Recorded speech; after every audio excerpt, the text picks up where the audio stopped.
So this is the Aswan Quarry, located in the southernmost part of Egypt. Solid granite, and this quarry has been used for several thousand years. The question is, how many thousands of years? These are the standard techniques used by the dynastic Egyptians for quarrying stone. And this as well. You see, very crude work, but what we're going to see is phenomenal.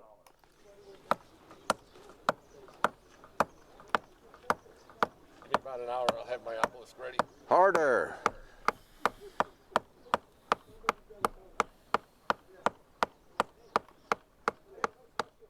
Now, honestly, that is how some Egyptologists think that the quarrying was done in the Aswan area.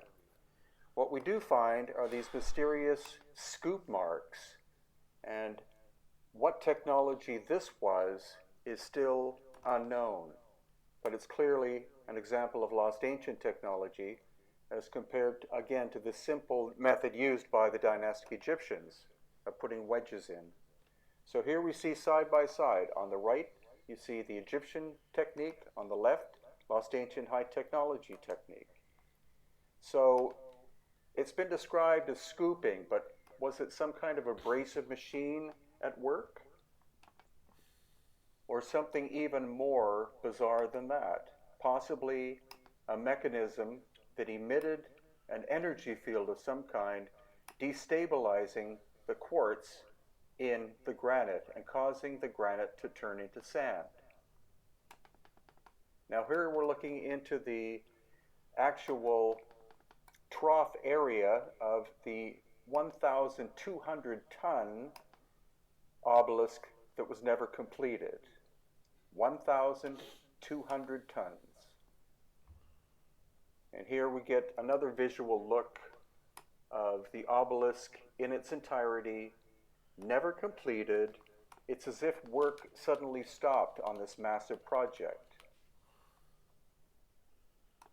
And again, these intriguing, even so-called scoop marks that we see in many different areas of the quarry, but especially where the unfinished giant obelisk is. Here you see the trough on the right side, and then here you see the trough on the left side, again with these very interesting even indentations.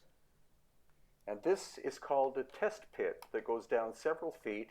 A human being could barely fit inside there, let alone try to work the surfaces.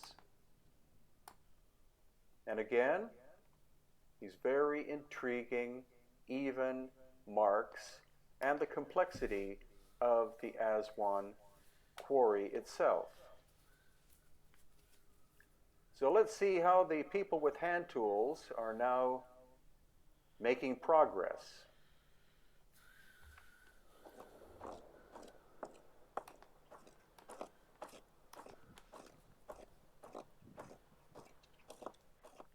Completely ridiculous to think that that was the technique. This again, you see where wedges were put in by the dynastic Egyptians and even Romans to break stone.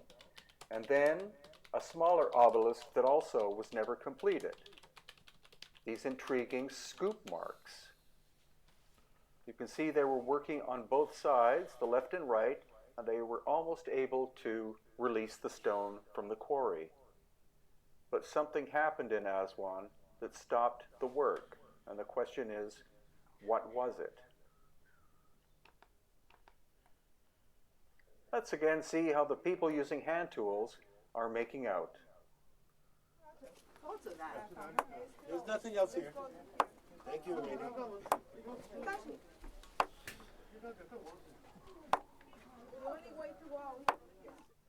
There could be no question but that there was a very advanced technological civilization in ancient Egypt before the pharaohs. The reason this obelisk was not finished could have been the presence of this crack that appeared. And so, we're hopeful that in April of 2019 you'll be able to join us and see these amazing sights for yourself, because being there is completely different than simply watching a video. which is kind of obvious, but that is the case. So these are related books of mine at Amazon.com and also on my website. Lost Ancient Technology of Egypt, which of course includes a section about Aswan. Aftershock, the ancient cataclysm that erased human history. This could explain why the work stopped at Aswan and other places. Akhenaten, the heretic pharaoh, actually my very favorite of all of the pharaohs. And Lost Ancient Technology of Egypt, Volume 2, which again has an extensive section about... Greetings, this is Brian Forrester of Hidden Inca Tours, and this is the interior of the Great Egyptian Museum in Cairo. Now, Jason here, who was on our recent tour in March 2018, is inspecting this giant granite unfinished box. And what's amazing about this is we'll see obvious signs of lost ancient high technology, like that saw mark you see in the center of the video.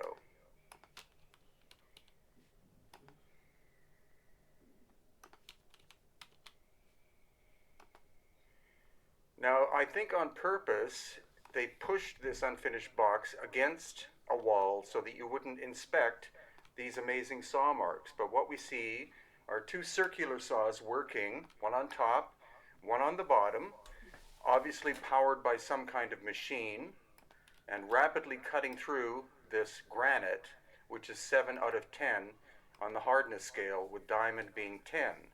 You can see that the top saw started to veer off course, cutting into the main part of the block, and then it wound up snapping half of the lid off. The lid was going to be from the same piece of stone, from the bottom to be placed on the top.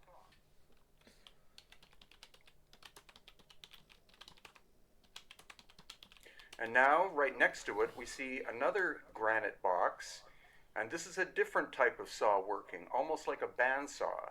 Again, clearly working at high speed, and in terms of modern technology, that would require diamonds, a diamond-encrusted blade. Such a thing did not exist during dynastic times, so we have to consider the idea that these saw marks are from a much older civilization that had lost ancient high technology. Pretty sure that's not right. Here again, Pretty sure that's multiple saw marks.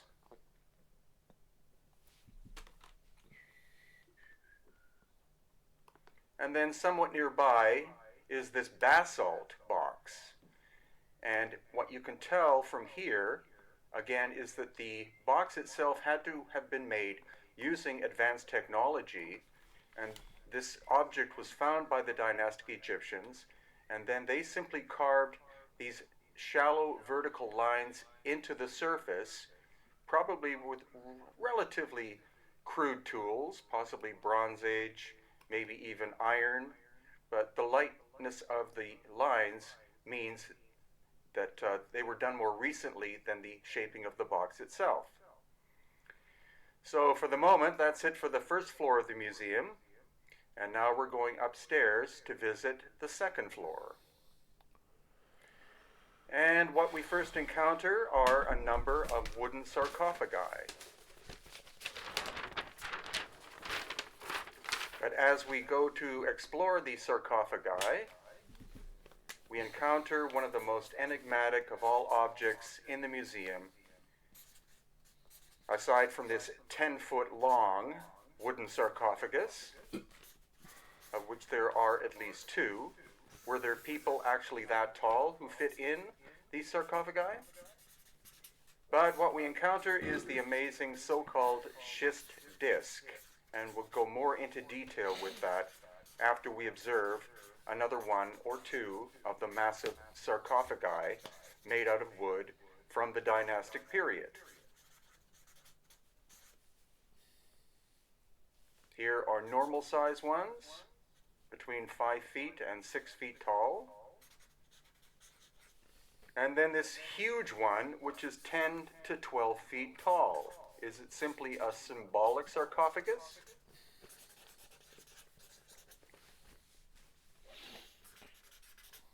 So back to the so-called schist disk. It's called a schist disk because the archaeologists believe that it was made out of a stone called schist, but our geologist, Susan Moore, who is an expert, of course, on stone, believes that it's actually metamorphosed clay of some kind.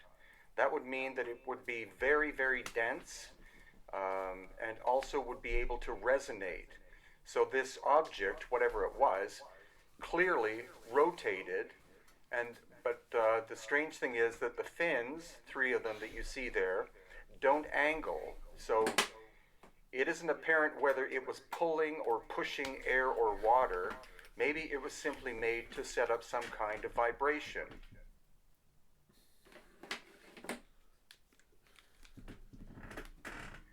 So when we look at the profile here, unfortunately it was found broken and very badly repaired. But again, you can see it's a very complex piece of work. And it was found along in a cache with 30,000 to 40,000 turned very hard stone bowls and plates that could only have been made using lathes of some kind. And even the labels on these objects state that they're likely from the pre-dynastic or archaic period.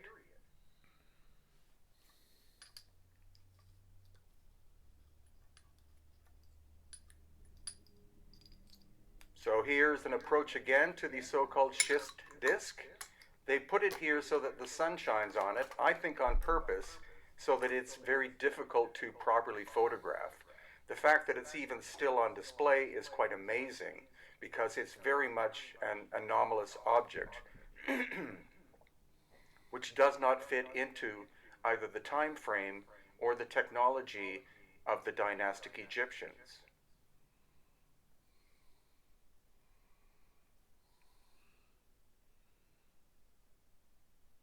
And here are some of the turned objects.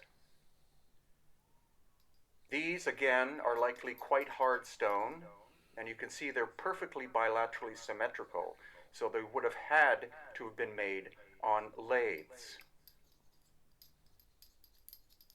Since the archaeologists are stating that these are from the archaic period, that means that they were constructed prior to the invention of the potter's wheel. And a lathe is a far more complex machine than a potter's wheel. These could have been partially made on a lathe and then partially hand done because of the strange spouts that project off. But this fascinating object that has 5 lobes, again, appears to have been made at least partially on some kind of ancient lathe device.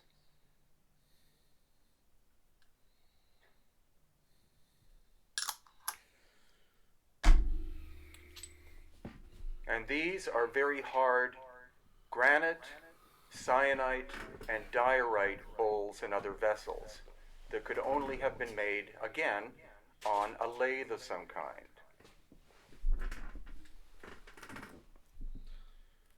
Now, the idea that that the lathes were operated by foot or hand are quite ridiculous because in order to properly shape something like this, you have to have relatively high speed. So that means some kind of motor or engine would be involved. And those did not exist during the dynastic time period. And once again, many more of these objects. There are approximately 50 on display, but again, the cache that was found at Saqqara, the number of objects found was between 30,000 and 40,000. Many of them were found damaged or broken, and others unfinished.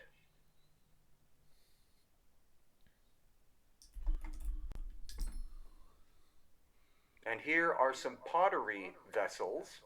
These are from the dynastic time period.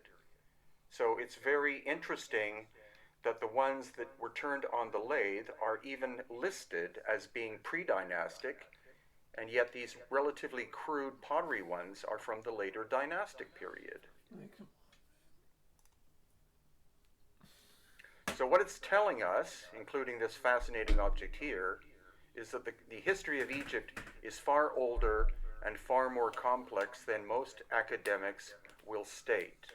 And that's why these objects sitting in plain sight are fascinating and show us that it's very possible that there was a high-tech civilization existing 12,000 plus years ago in Egypt, and that these objects were inherited by the later dynastic people.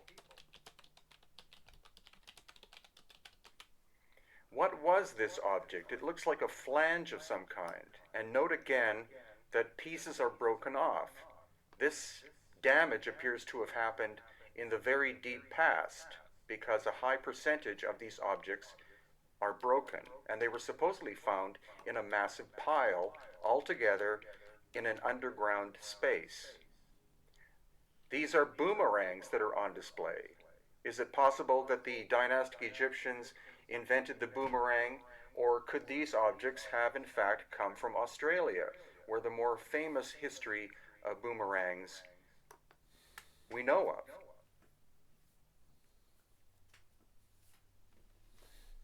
And then this very strange object.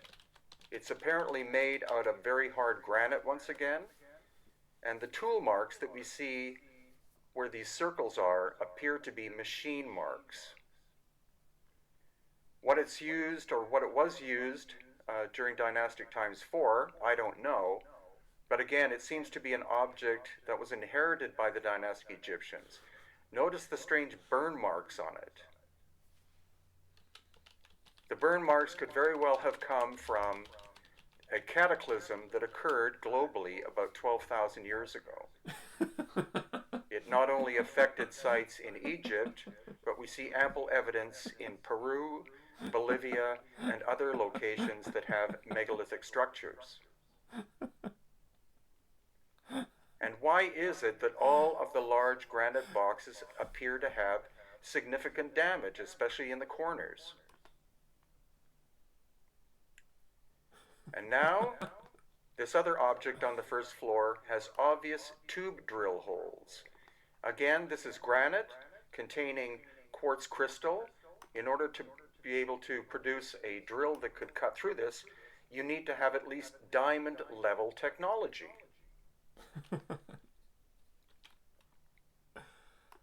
And now we're in what's called the Amarna section, which is where we find the collection of statues and other works of Akhenaten, who personally is my favorite of the pharaohs. Here he is portrayed as being androgynous, possibly. It is believed by some experts on Akhenaten that he physically did look different from the average human being, and he simply told his artisans, "Portray me as I am." That shows that he had a high level of personal confidence. And here we have a classic portrayal of the Aten sun god, with Akhenaten with possibly an elongated head. And there's Nefertiti on the left. And here we have the famous busts of his daughters, including Meritaten, who obviously is shown with an elongated head. And here, another view. It's amazing that only about a year ago we were allowed to start taking photographs and filming inside this museum. Before that, it was illegal. But that's what's happening in Egypt. So please consider joining us in April 2019.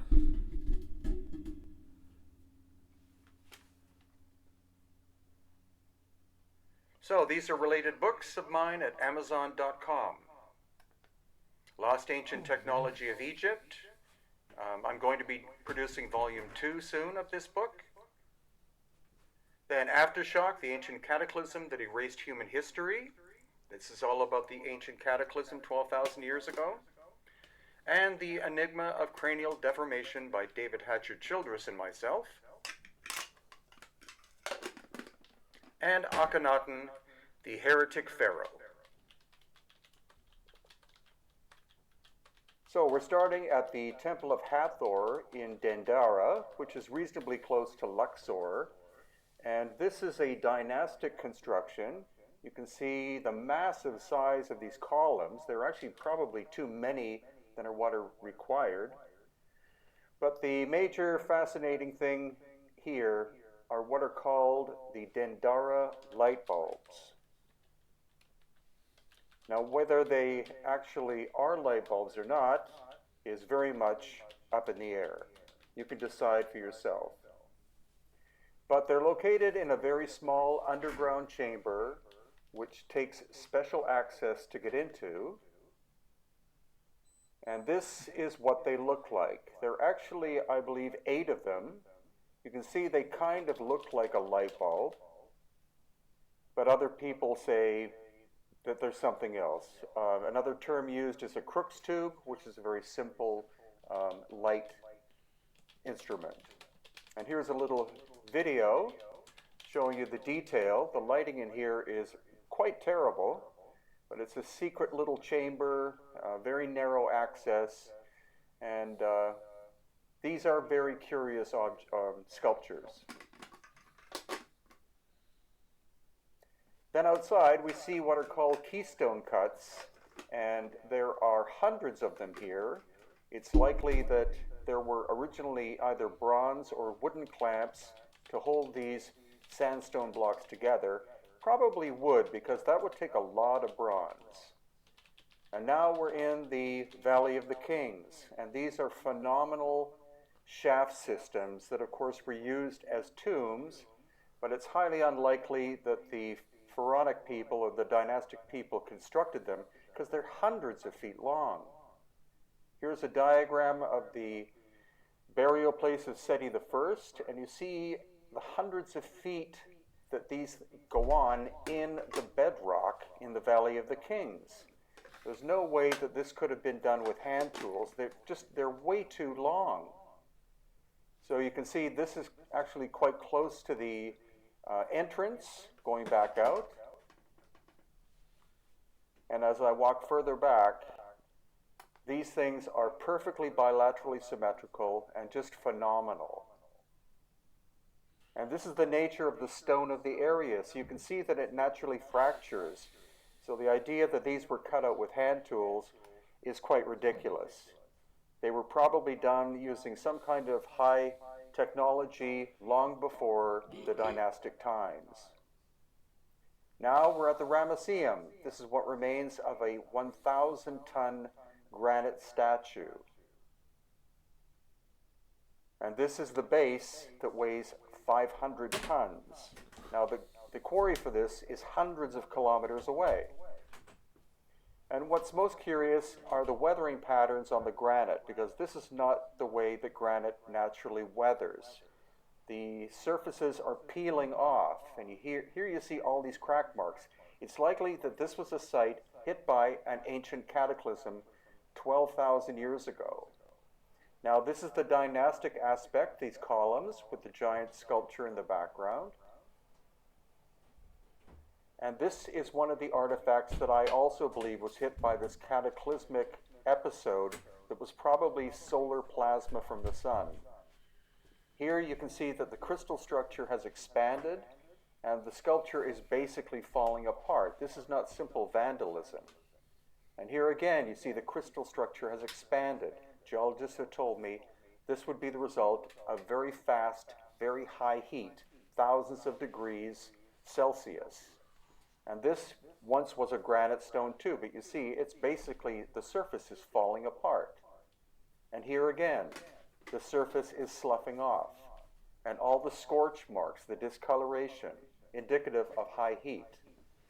And the greatest example are the colossi of Memnon, especially this one on the left. The front surfaces are far more damaged than the sides or the back, so it appears that the solar pulse or plasma struck it from the east at sunrise. You see here, the sides are not as badly damaged. Part of the arm has been ripped off of it. And you also notice the scorching marks of the heat. And again, the sides are relatively intact. And here's a short video of the magnificent colossi. They weigh 720 tons each. The one on the left is a single block of stone. The one on the right was actually badly repaired during Roman times. And as we start to walk around to the side of the sculpture, again, you see the front here extremely badly damaged. That could not have been done simply with somebody trying to vandalize it. So this is a scale model of what Luxor originally looked like.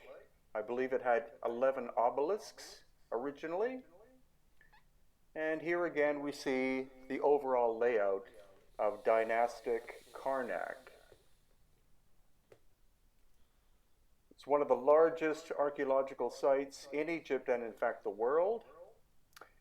And this is the dynastic aspect, as in sandstone column construction. What we're going to focus on, though, is the pre-dynastic, much more ancient works in harder stones. So there appears to have been a cataclysmic event that happened at Karnak and other locations about 12,000 years ago. And in the case of Karnak, the path of destruction seems to have been solar plasma that went right down this route that I'm walking. Interestingly, it's 23.5 degrees off east-west, so the planet might have been in a different axis at that time. And what we're looking at is major destruction to the hard stone surfaces, such as granite and basalt. This groove is a power saw mark of some kind, indicating lost ancient high technology in the past. And here we get to have another look at it. Perfectly even.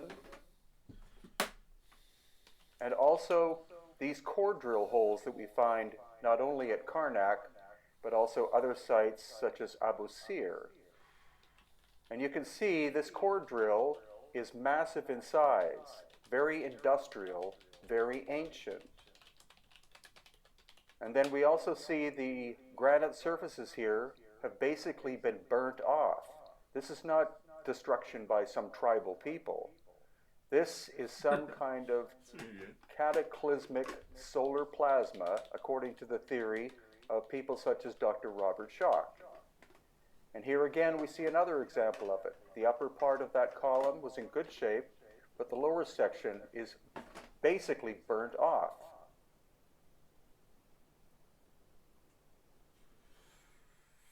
And here again you see the interior of what's called the Holy of Holies, and it too shows scorching, and the stone is basically peeling off the surface. Now, in another location, we have this incredible object made of calcite. It originally was one piece of stone. That's the absolute truth. It was originally one piece of stone. It's been badly repaired in more recent times, but no one has any idea where the quarry for this stone is located. It's likely not even from Egypt. And here we see the interior. Again, it's been heavily repaired, but originally it was one block of stone, which is incredible. And here you see the detail of the outside surfaces.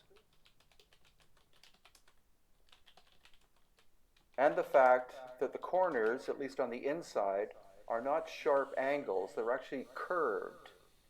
So some theories are that this was a resonant structure of some kind, and the reason for the curved surfaces in the corners was to allow sound or other vibration to move through the structure freely.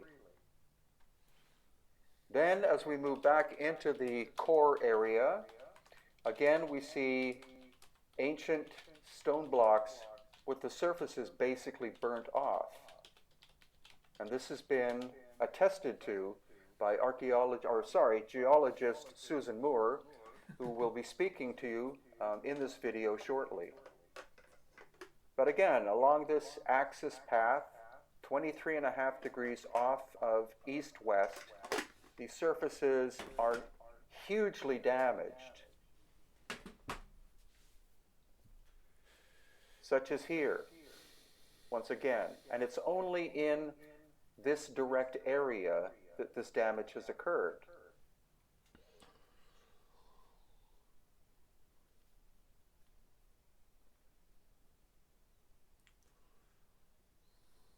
So looking up, you can see that the affected area is from the surface up about 50 feet.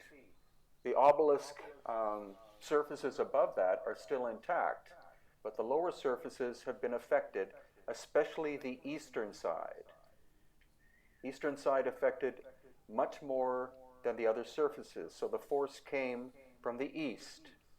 And again, more of the amazing ancient core drill holes. Many different theories as to why they were done, why they were made, but they are at least as good, if not better, than 21st century technology. So again, we see another surface from the bottom up, badly eroded from some kind of heat. Upper areas not affected. And then as we continue along the path, going outside, still moving along this 23.5 degrees off east-west axis, again, you see the surfaces of the stone are weathered beyond that of normal, typical weathering by heat, or sorry, by sun and rain, etc., but by some enormous force. So once again, this is not the normal way that granite, for example, erodes. And then we also have surfaces of calcite. So the enormous heat of this plasma strike affected the stones in different ways. Calcite, it broke it into several pieces, and you can see the surface there on the right has sloughed off, maybe because of crystal expansion inside. And then we also see two more of these curious ancient core drill holes. But why just take my opinion? Let's listen to geologist Susan Moore and Patricia Awian. Okay, we're here with geologist Susan Moore, and Susan is going to describe the phenomenon that happened to this stone, which is a granite-like stone, I believe. These stones in this little area, they've been puzzlement to us for numerous years. We keep trying to figure out what went wrong with these, why they're like it. And if you look at the rock here, you can see that the inner portion of the rock is a coarser crystalline size, and the outer side seems to have a finer crystalline crust. This is a fairly wide crust. This is a narrower crust. We just don't know why it's doing this. We actually see the same thing in a pillar, a door pillar over here. And, unless we could analyze these things, we're probably never going to know. But what it looks like to me, and this is just sheer speculation, is that the inner portion of this has recrystallized, and as it cooled, the outer portion of it cooled down quicker and made this finer grain crust.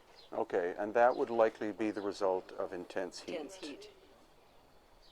Okay, we've been coming here since the first time we started exploring this temple on our own, and the keepers would bring us in here and say, this is the real Holy of Holies. And the first thing we noticed is the destruction of this particular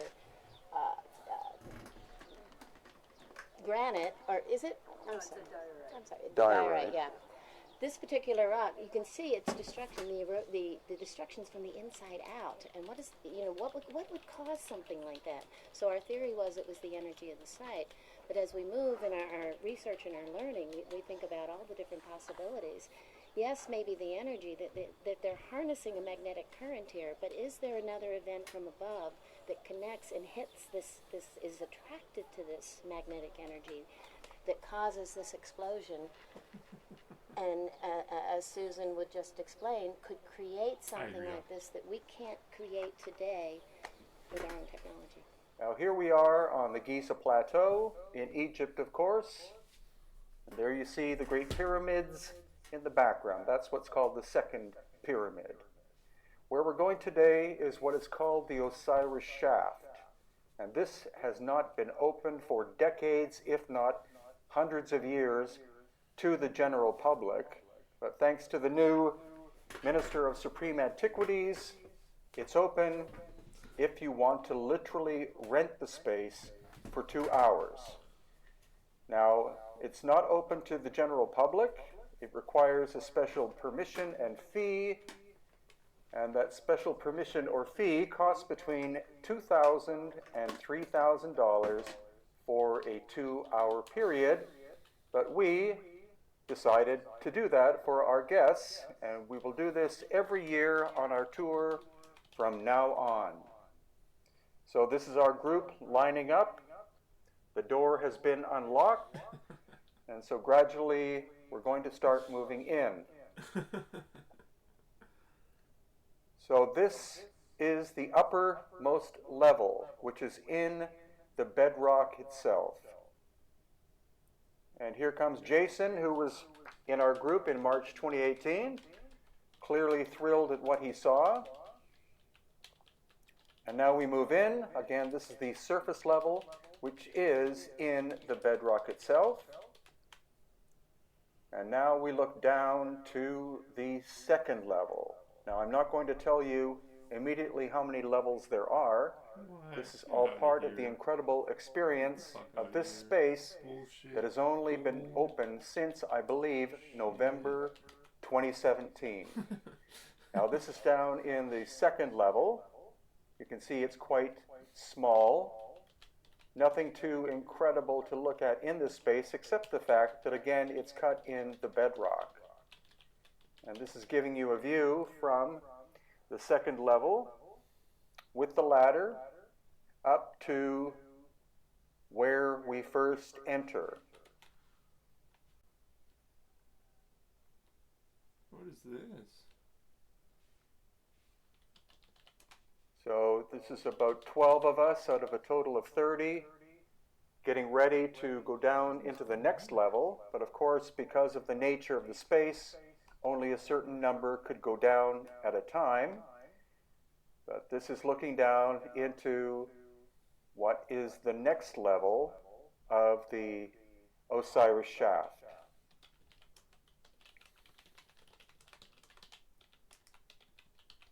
Again, cut into the bedrock. This could not have been done with hand tools during the dynastic period, with bronze chisels, etc. So now we're down in the next level and looking up to the level above, which was the small room. Is David not a friggin'... You can see the ladder on the right is very rickety, but a newer one was installed, which is on the left-hand side, and it is quite a safe experience to go down. And now looking into this room, there are 6 niches, and in 2 of the niches are large stone boxes. You can see the tool marks here in the wall. The lighting isn't that great, so flashlights, of course, were required. And then, again, this is one of these stone boxes you can see on the left. Very mysterious.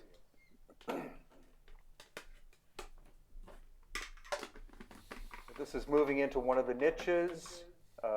Again, 4 of them are empty. What has happened to the actual boxes, excuse me, if they were even in there, is unknown. But now we're going to focus on this, which is one of the boxes that has this very mysterious goo-like organic material on the surface and also inside. Next time we go in, I would like to actually take a sample in order to find out what that material is.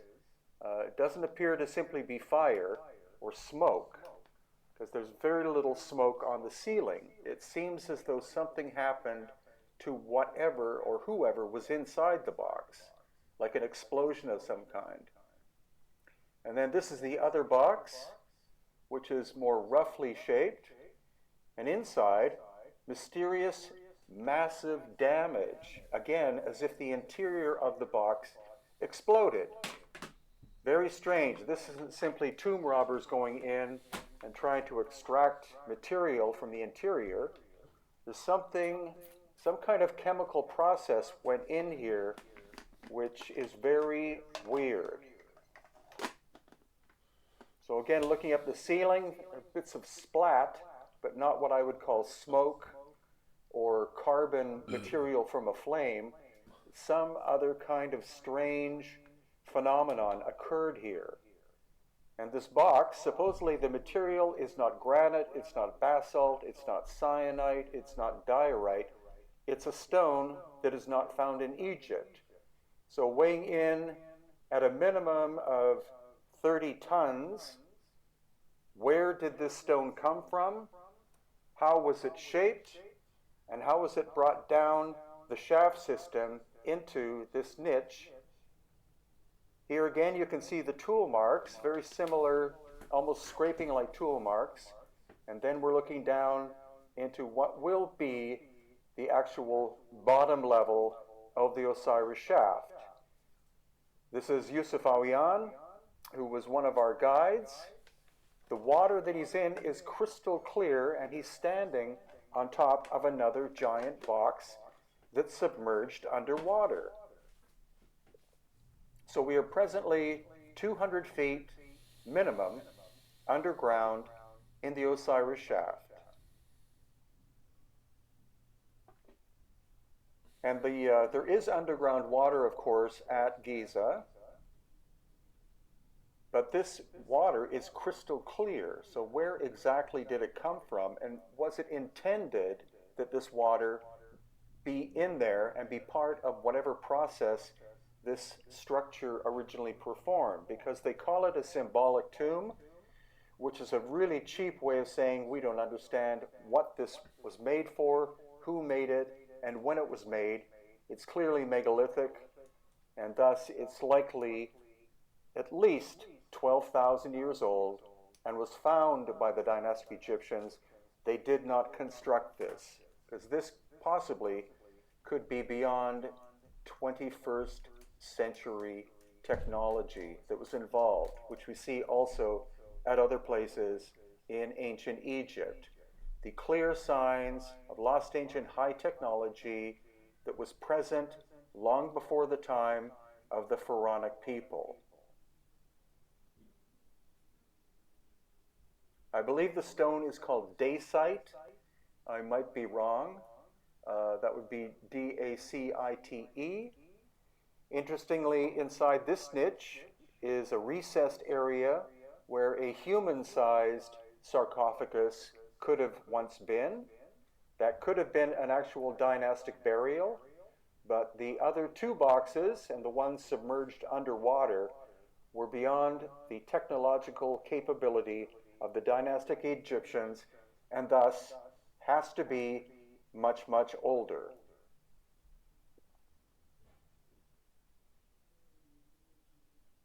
So as far as I know, only a handful of groups have been in the Osiris shaft since its opening in November of 2017.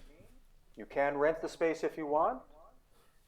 Minimum cost is $2,000 US, but that is what we do on each of our yearly tours, usually in March or April. We do very special things for our guests. We get access to other places which are very, very difficult for the common traveler or tourist to get to see, but that's why we like to believe that our tours are very special. And that's why there is a definite focus, not so much on the dynastic people, though that is covered, but more on lost ancient high technology and trying to unravel who did this work, when this work was done, why it was done. And of course, you can learn more about this under tours on my website at hiddenincatours.com. So we did have a full 2 hours. Here's Yusuf climbing back out of the water again. And this was an amazing adventure because for many, many years I wanted to go inside this Osiris shaft, but of course it was always padlocked, and even requests with the authorities were met with deaf ears. They refused to even think about the idea of allowing anybody in there. But the new Antiquities Minister is very progressive. He understands that opening up more of these sacred ancient spaces brings more tourism, but what it also does is it allows us, the researchers, to try to unravel the secrets of ancient places such as here on the Giza Plateau, as well as the other sites all the way from Tanis, which is in the Nile Delta area in the north, south to Aswan, where we find amazing things such as the unfinished 1,200-ton obelisk in the quarry at Aswan. So I hope you've enjoyed this adventure. We will definitely be going back to the Osiris Shaft in April of 2019 on our very special tour, limited to 42 participants. And so these are related books at hiddenincatours.com and also amazon.com. Aftershock, the ancient cataclysm that erased human history.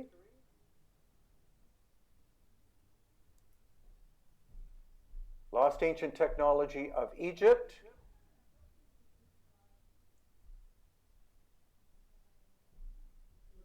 Lost Ancient Technology of Egypt, Volume 2, that thoroughly covers the Osiris Shaft. The Enigma of Cranial Deformation, co-written with David Hatcher Childress. And Akhenaten, the Heretic Pharaoh, truly an enigmatic and fascinating ancient person. This is the famous step period of Djoser, or Zoser, and this is likely the first time that the dynastic Egyptians tried to build a large pyramid. But what do you make of this shaft cut into the solid bedrock? It's one of many in this location at Saqqara, and it's likely a pre-dynastic construction made by the master builders, because we also find these on the area of Giza, as in where the Great Pyramids are located. So I'm not interested in the dynastic period, though it's a splendid history of ancient Egypt. What I'm looking for are examples of lost ancient high technology and catastrophic damage. So what we're seeing here are very hard stone surfaces that appear not to have been necessarily vandalized, but more likely were victims of a massive cataclysm of some kind. Now, some of these surfaces, you can see the weathering is very strange. It's like the stones were hit with a very high heat, not simple vandalism, though of course the structures would have been utilized as quarries during the dynastic times and also well into the Roman times. But what has happened to this little pyramid? It's not simply people taking hammers and trying to break it up. It looks like it has been struck by high heat. And we'll see many other examples of this that tend to support Dr. Robert Schoch's theory that plasma was ejected from the sun and struck certain parts of the earth about 12,000 years ago. So when you look at the top layer of the soil, see it's orangey, brownish looking. That's what happens to limestone when it's hit with very high heat. And here is another example. The top surface is there. And again, how was this little pyramid, which was immaculately constructed, how was it damaged so heavily like this? Again, my theory, and when we look at these burn marks that you see on the surface of the limestone, was that this pyramid and others were hit by solar plasma 12,000 years ago. And then later, they were found by the dynastic Egyptians somewhere around 5,000 years ago. So let's go inside the pyramid here, the pyramid of Unas. Unas was a pharaoh. He was quite possibly buried in this pyramid, but he and his people did not construct it. The walls in this case appear to be granite on the left and right sides, and the lid, or ceiling, and that granite would have been brought from at least 500 miles away from the quarries at Aswan. And here again, the walls appear to be granite. If this was used for strength, that is a possibility. However, it may have been used for energetic purposes, which is something I get into in other videos that I've done about Egypt. And now we're going to go into the back recess underground here at the Unas Pyramid and have a look at this really intriguing box that some people would say is a sarcophagus, but the stone is very fine, tight-grained granite. And again, the box would have had to have been transported from Aswan, which is more than 500 miles away. And it appears that the lid was supposed to hermetically seal the box. Now, for most of their time, the dynastic people only had Bronze Age level technology, so there's no way that they were able to shape this box with such finesse.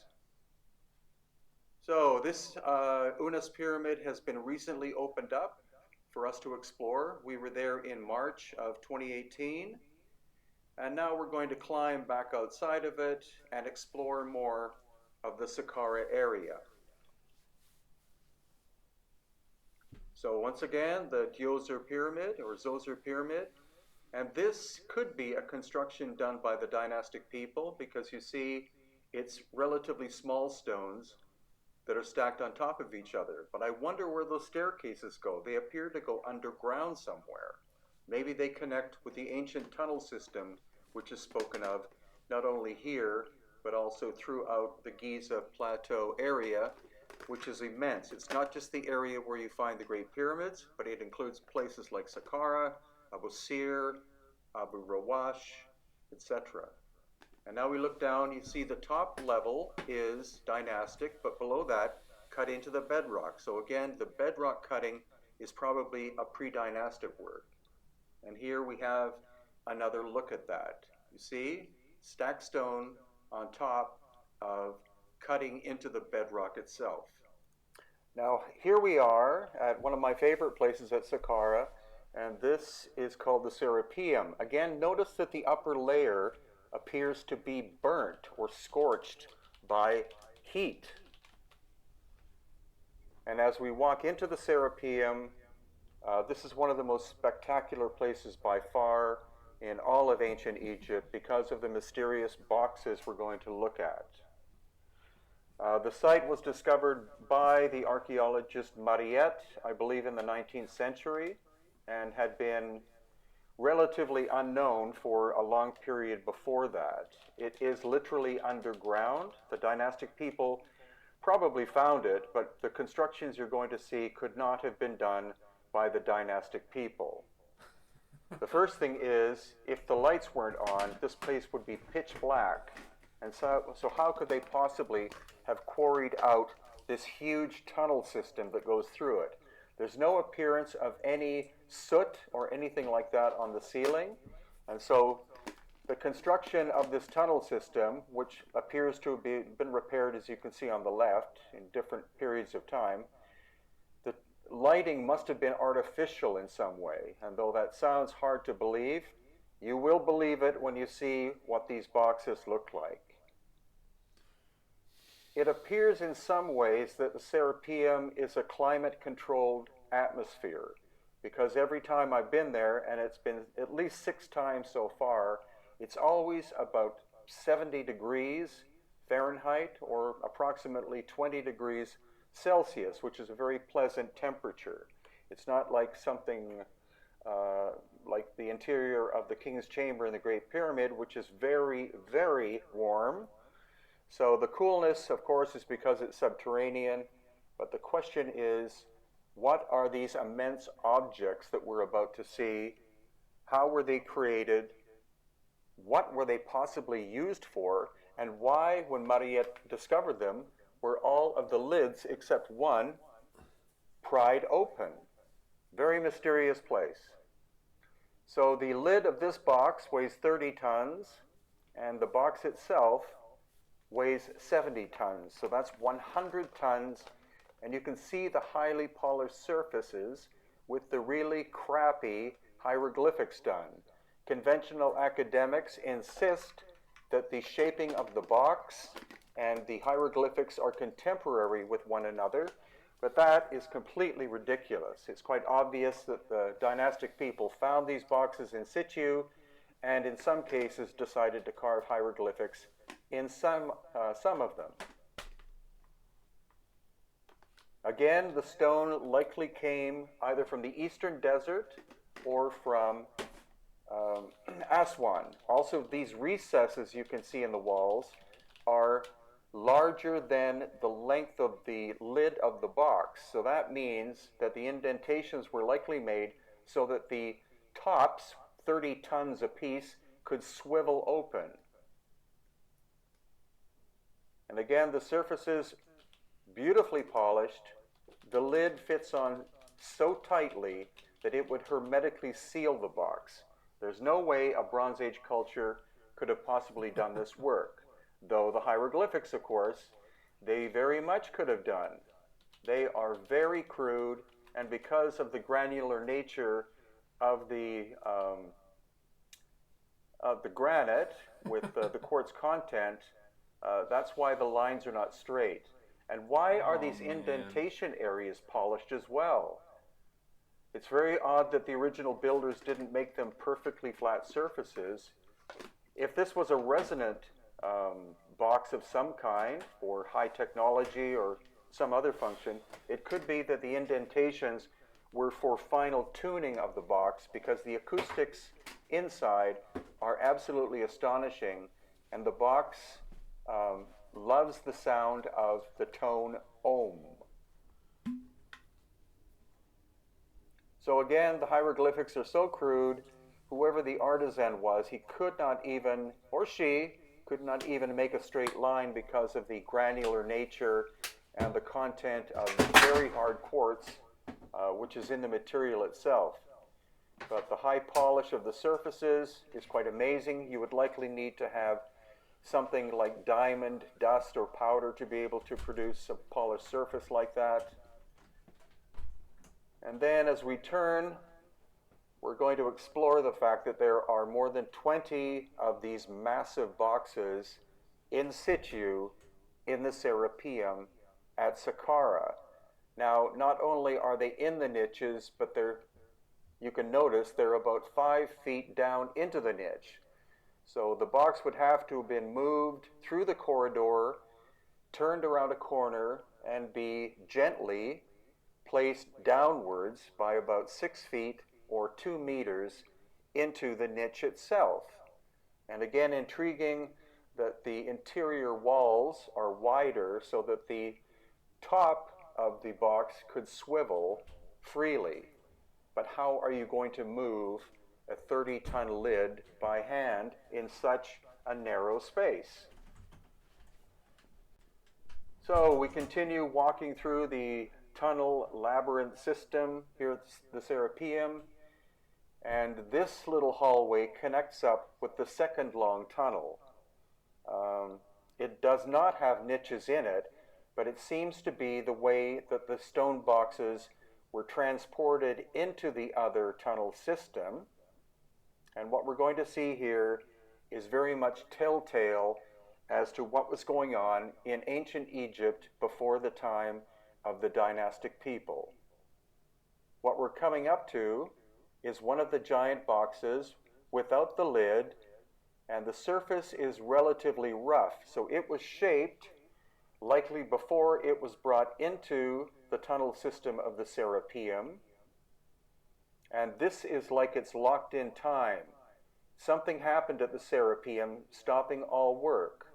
Once again, there's no soot or anything like that on the ceilings, and so candles or torches or whatever would not have been used in the fabrication of the tunnels or the movements of the boxes themselves. So artificial lighting of some kind would have to have been used, and this goes along with the fact that these boxes had to have been made utilizing high levels of very advanced technology, in some cases technology beyond our capacity today.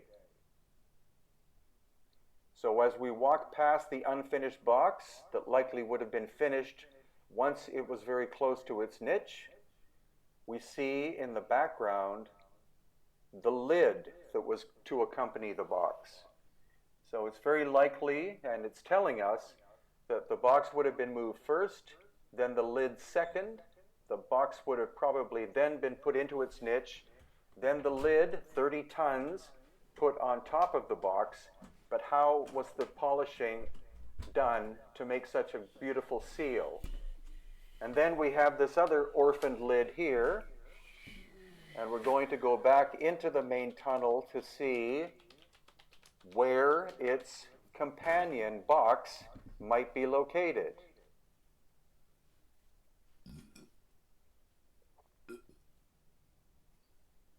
So again, this is the main tunnel, and here you can see the flashlights Does not sound like glinting off a smaller box, but very finely crafted, with some crude hieroglyphics put on later. This is the companion box for that monstrous lid that we saw just previously. You can see it wasn't finally finished, so the finishing would have to have been done in the niche itself. And Saqqara is a massive, massive site, and so there are other underground structures that we visited. Not as impressive as the Serapeum, but still, if you're going to spend the entire day at Saqqara, then it's well worth to make efficient use of your time. So in the case of climbing into this little tunnel, which again appears to be lined with granite, then you literally have to get on your hands and knees and crawl. There's a lot of dust and ground up limestone on the floor, and so you'll definitely have to wash your clothes after this little adventure. But that's what visiting ancient Egypt, especially with us, is all about. It's seeing as much as possible and focusing on the most mysterious ancient constructions that could not have been achieved by the dynastic Egyptians, telling us that standard history is very short-sighted and that there are thousands of years of time in ancient Egypt that are not documented properly by standard academia. Now, this box appears to be made of limestone, which could have been achieved, possibly, by the dynastic people with their bronze tools. But what are the strange scorch marks that we see on the stone, just like we saw on the surface with the little pyramid of Unis? So where will they...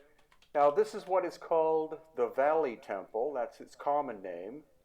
And you can notice that it's limestone that is excessively weathered and eroded. The external surface has been removed over the course of time to be recycled for other structures, likely in the city of Cairo.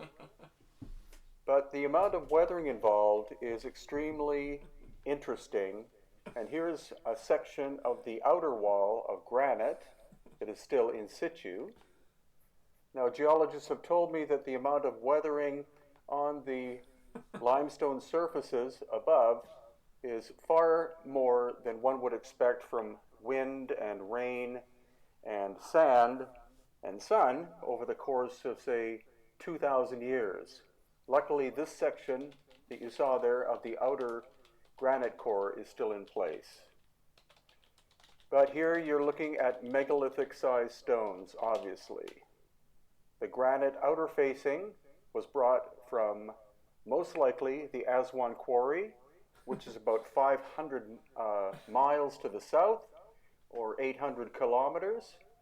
And you're looking at serious tonnage here. And all of these stones interlock, or originally interlocked very beautifully without any mortar whatsoever involved.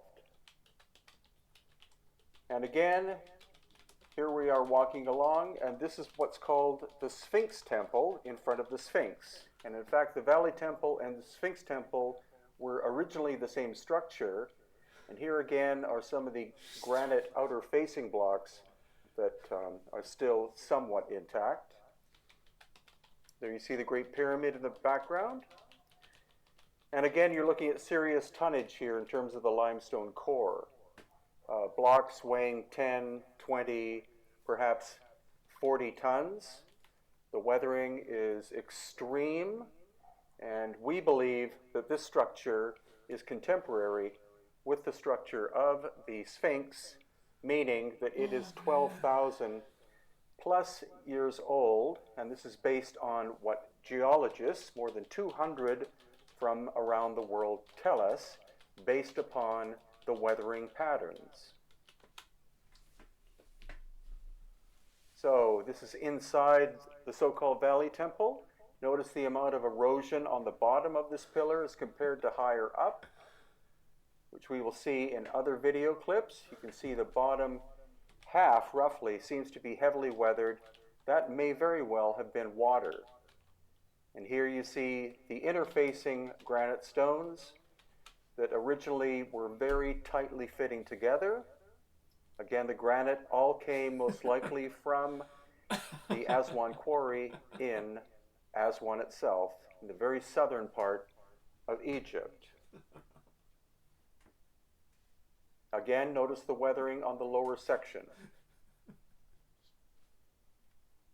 And here, again, we're still inside the Valley Temple. You see how the blocks interlock almost perfectly. There was no mortar originally, but they've done repair work, and so they've done some filling in recent times. And this is the passageway that takes us up higher onto the Giza Plateau. Again, megalithic-sized blocks of granite.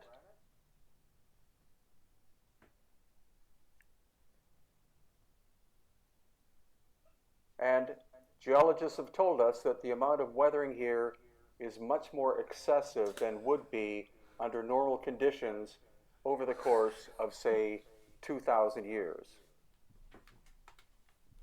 So once we're outside, there's the second pyramid on the left, and of course the Great Sphinx. And we're going to go into some detail as regards the weathering patterns on the Sphinx. But this is a walk back around the outside of the Valley Temple. Again, the exposed limestone surfaces, some of the external granite that was covering the outside and the inside. Oh my God, man. Come on. Come on, man. Come on, man. Come on. And another glimpse inside the niche of the Valley Temple so that we can see the scale of the granite blocks. There you see a repair that could have been done maybe in dynastic times. The floor is granite, and the walls are, again, these multi-ton blocks.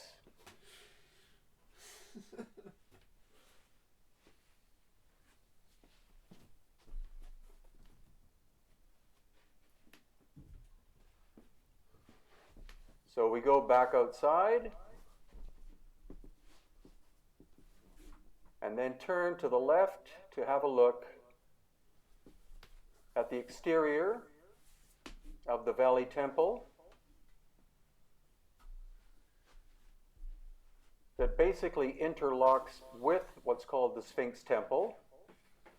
So they were originally one homogeneous structure. Now these massive limestone blocks were taken out of what's called the Sphinx enclosure.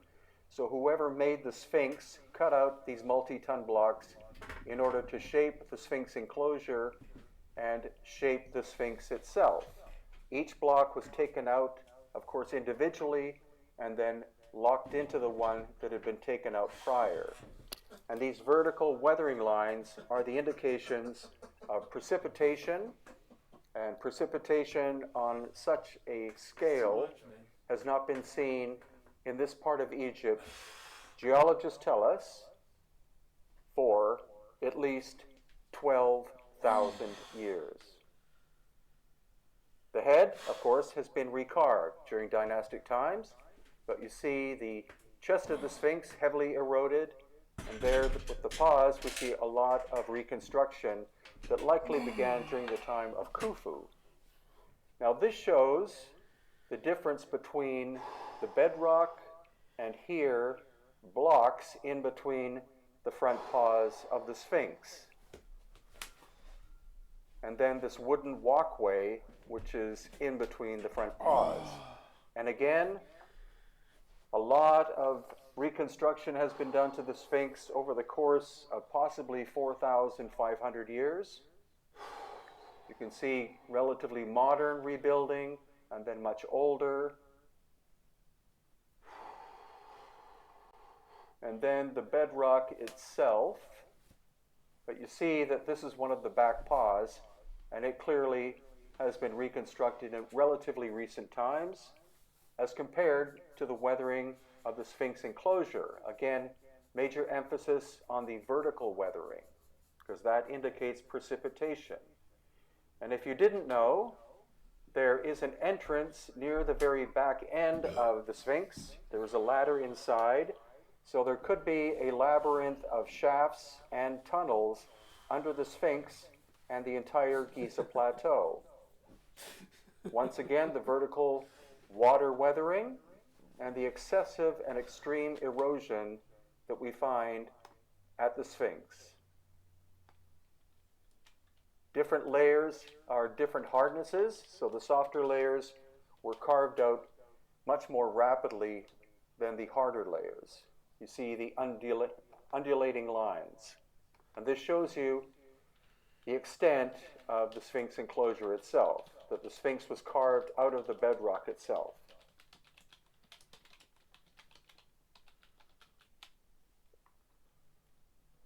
And there are the blocks taken from the Sphinx enclosure to build the Sphinx and Valley temples.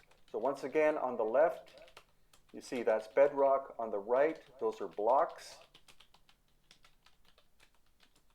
So the story that there is an entrance to the Sphinx in the front is likely true, because if you look at the rectangular system of boards there, that section can actually be taken out. And so it's believed that the Egyptologists have discovered the underground tunnel and shaft systems that exist under the Sphinx itself, extending likely all the way at least to the Great Pyramid, if not beyond. On the left you saw that bit of repair and this strange channel, which is really quite rough, but I never noticed this on previous trips. There's a channel that basically goes all the way around the Sphinx. Whether it was done during dynastic times or not is unknown. It's not very sophisticated.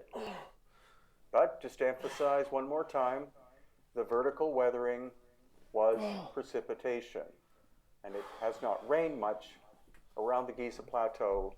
Climatologists also tell us for at least 10, if not 12,000 plus years, making the Sphinx at least twice as old as the dynastic Egyptians. And there again is the entrance to a shaft with a metal ladder inside. Of course, it's illegal to go in there, but I filmed it so you could see.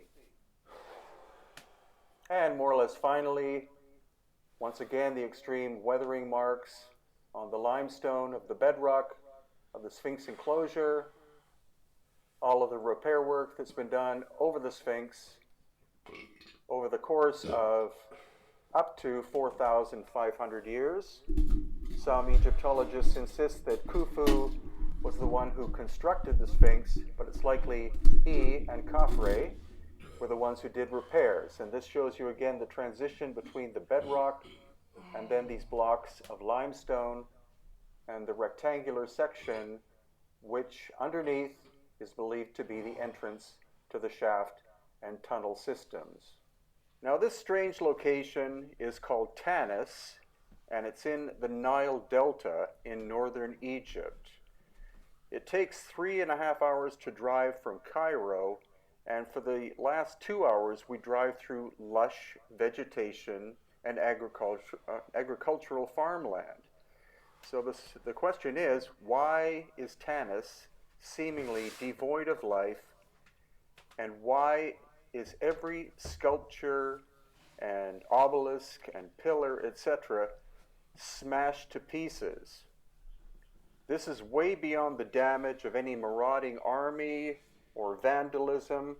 This is cataclysmic destruction, and we're going to see lots of evidence of heat scorching on the surfaces of a lot of the stone. Now, most of the stone, which is located at Tanis, such as this, is granite, and it's likely that the granite came from the great quarry at Aswan, and Aswan is 1,000 kilometers to the south. So how was all of this transported? These are small pieces. Again, notice the very strange erosion of the surfaces. And the only piece that seems to have been intact is this quartzite box. The hieroglyphics were likely done by the dynastic Egyptians, but it's clear that the dynastic Egyptians found the site of Tanis in complete destruction, and so they decided to build there and recycle with what they found. Now again, is this erosion natural or normal, or could it be the result of intense blasts of heat? This gives you the visual. Again, you can see that Tanis is more or less devoid of life except for the odd thorny bush like the one you can see on the right here. And when you walk on the surface, it's not like you're walking in sand or on dirt, but more like flour, as if all of the nutrients was burnt out of the soil itself. And this gives you an idea of the sheer volume of stone found at Tanis. Again, likely from the Aswan granite quarry, 1,000 kilometers to the south. And as you can see, every single stone shows incredible levels of damage. Archaeologists tried to put this sculpture together, but it does look like some of the extensions of it, like the arms, were literally blown off. This fits in well with the theory of Dr. Robert Schoch regarding solar plasma striking the Earth 12,000 years ago. And this is another example. You can see that the right-hand side of that statue has been hit with at least 2,000 degrees Celsius of heat. Now, all of this stone was found by archaeologists in the 19th century underground. They had to dig down 10 to 20 feet in order to find Tanis. And here you can see that this wall section, in fact, was probably rebuilt by the dynastic Egyptians, possibly 2 or 3 or 4,000 years ago. And look at that slab of granite on the left where Irene is standing, massive. So this area may have been exposed during dynastic times, and they built that wall section. There are also an incredible number of obelisks and sections of obelisks located in Tanis, more than at any other location by far in Egypt. This would not have been a place where obelisks were manufactured because, again, the quarry is 1,000 kilometers away. So they would have been made at Aswan and then transported to different locations around Egypt. But also what we know is that the obelisks themselves are megalithic, and they were constructed in pre-dynastic times by a civilization that clearly had lost ancient high technology because the Bronze Age dynastic people could not shape granite surfaces like this. They could etch in hieroglyphics, but they couldn't shape sculptures like this. Now here again, the bottom of the statue, we're seeing intense heat. This has been corroborated by geologists that we've had on location. And again, it looks like sections of that statue were blown off, not struck off. Here's another statue. You see the left-hand side has been melted. These sculptors would have made sure that the stone was very consistent and homogeneous before they started the sculpture, so it's not a flaw in the stone, it's a heat effect that happened to the stone in the very distant past. Again, a massive block of stone, at least 20 tons. Surface erosion is excessive, and just everything is broken on a massive scale. Vandals with hammers could not do this kind of damage. This had to have been done by some sort of natural external force that literally blew Tanis to pieces. And we also see evidence of this at other locations, such as Karnak and the Ramesseum and other locations to the south. But it's here. Look, another obelisk section on the left. And the fineness and depth of this carving, again, appears to be machined, not done by hand. So we're looking at the possibility that even hieroglyphics are older than the dynastic Egyptians. When you look into the background, that is the original level that archaeologists found in this area. So they had to dig down in order to expose all of the stone. Again, look at the blackness on that stone on the right. That appears to be heat. So this is an overview of Tanis, or at least this is what we were allowed to see. It's in the middle of an army/police base, and we were only allowed to see a certain section of it. If I started to wander off and look at other areas, I was immediately told to come back. And so why they're being so secretive here is a very good question. Again, devastating damage. The stone is strewn all over the place. This is not a civilization moving in and taking over and deciding to destroy ancient structures. There's another obelisk you see in the background with Yusuf Awiyan, another obelisk section, and then another obelisk section.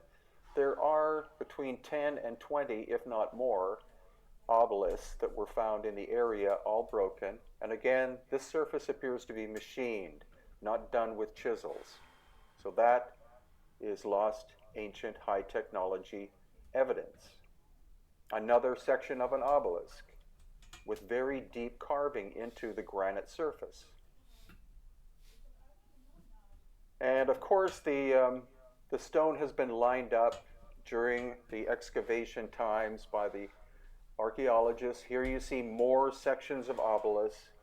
And the new prevailing theory is that the obelisks were originally made not as standing monuments for the glorification of the ancient Egyptian rulers, but in fact they were part of an energetic system. They were the receivers of energy emitted from the power plants or energy structures that we call the pyramids, located around the Giza Plateau area. There's a perfect circular hole that could have been machined. And then we get to the tomb area. And if you look carefully, you can see that all of this stone was restacked during dynastic times. The giant blocks of granite were likely there originally.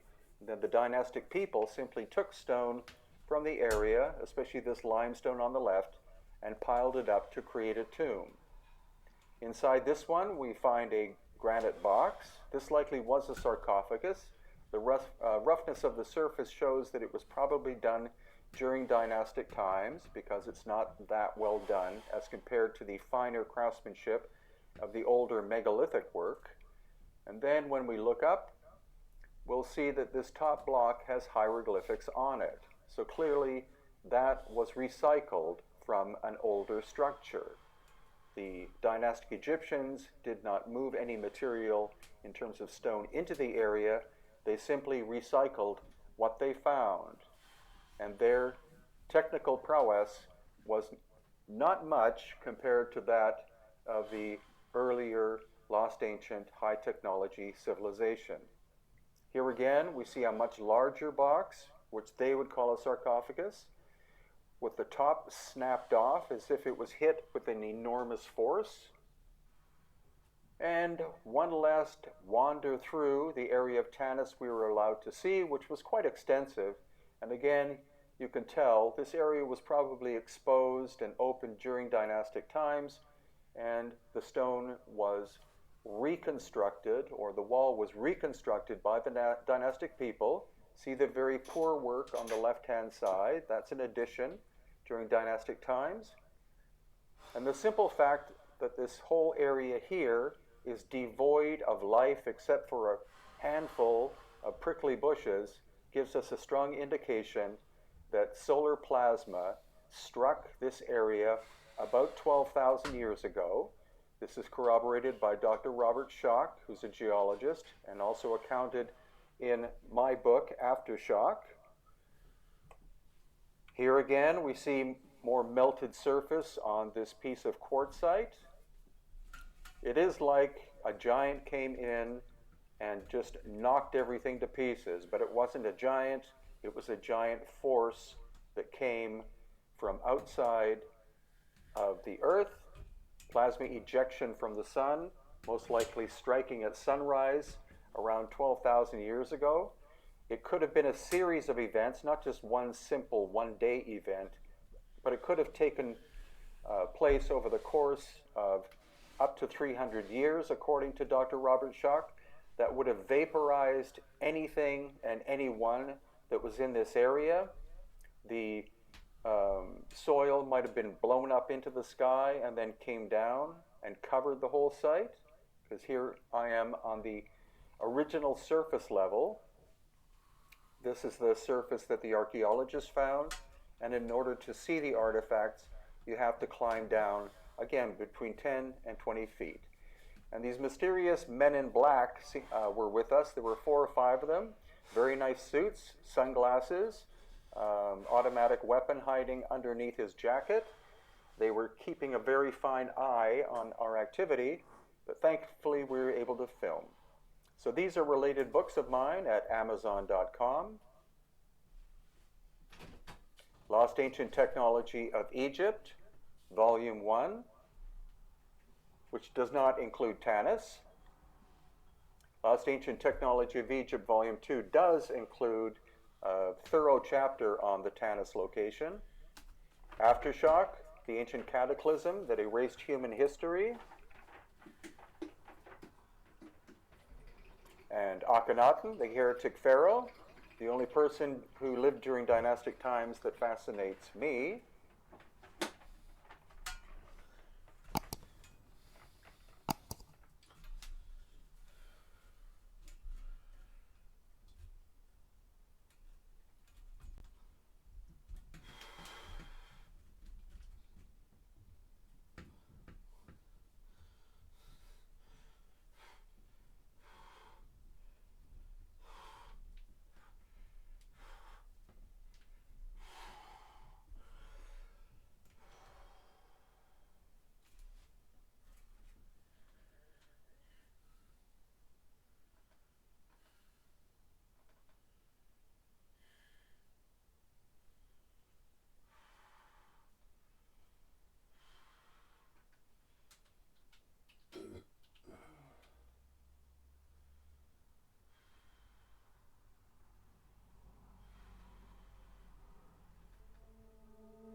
So most academics believe quite strongly that all the ancient pre-Columbian work done in the city of Cusco was created by the Inca people, including this somewhat megalithic wall made out of very hard basalt stone. The Inca only had bronze tools. This is Spanish construction you're looking at, transitioning into Inca, made of limestone. But the Inca work is not as superior as what you're looking here. Look at the precision of the joinery.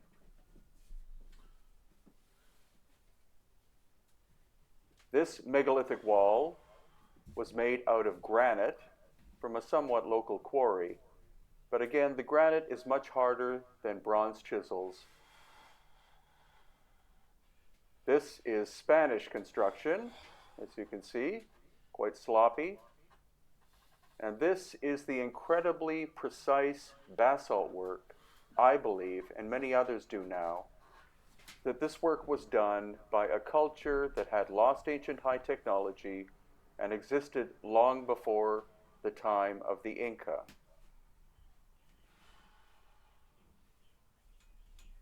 What you're looking at here is the megalithic work rebuilt by the Inca. And here we are back with the pre-Inca work. Notice the incredible shiny surfaces in the horizontal joinery. It looks either like it was polished or possibly even intense heat was used in order to fit the stones.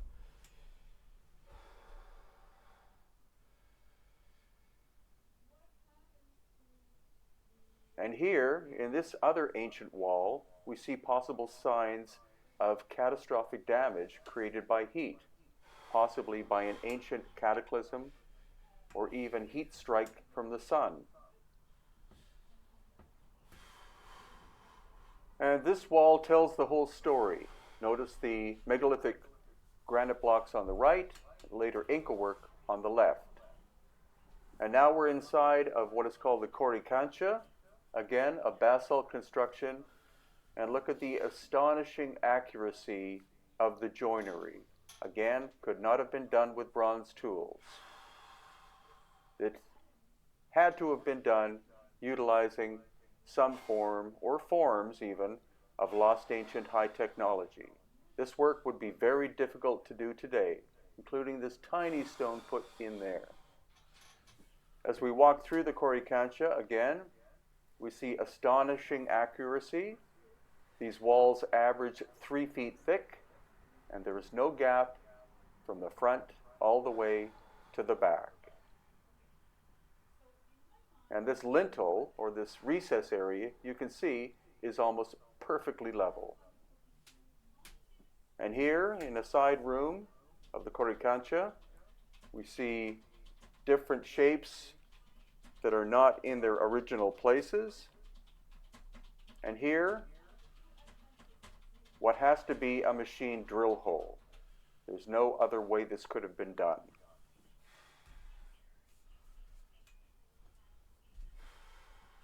Once again, just showing you the accuracy of the horizontal joinery. The vertical joinery, we see gaps, but that's because of a massive earthquake that happened probably in deep, deep antiquity.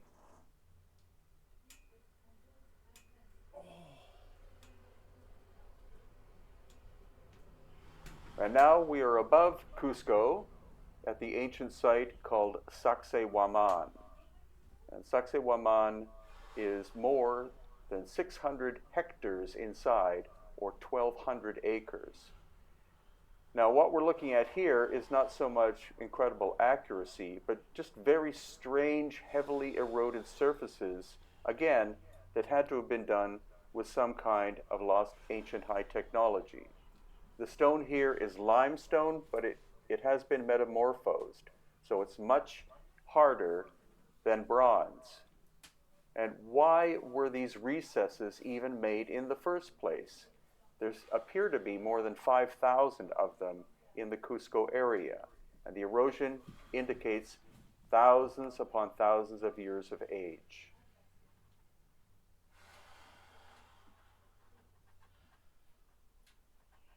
As well, there are stories of tunnels in the Cusco area, ancient tunnels underground that go supposedly for miles upon miles. One theoretically goes from Tiwanaku in Bolivia to Cusco. But we're going to explore this little one. It could very well be natural in terms of formation, but it obviously appears, due to the polished surfaces, that someone, possibly the Inca, expanded the width and height of it in order to make it useful for ancient ceremonial purposes, or possibly even for conducting water. So as we walk through this tunnel, which in some areas is pitch black, once again you see these polished surfaces, likely not simply from people's hands, maybe some kind of ancient technology. And then as we come through, we see an Inca wall on the left-hand side.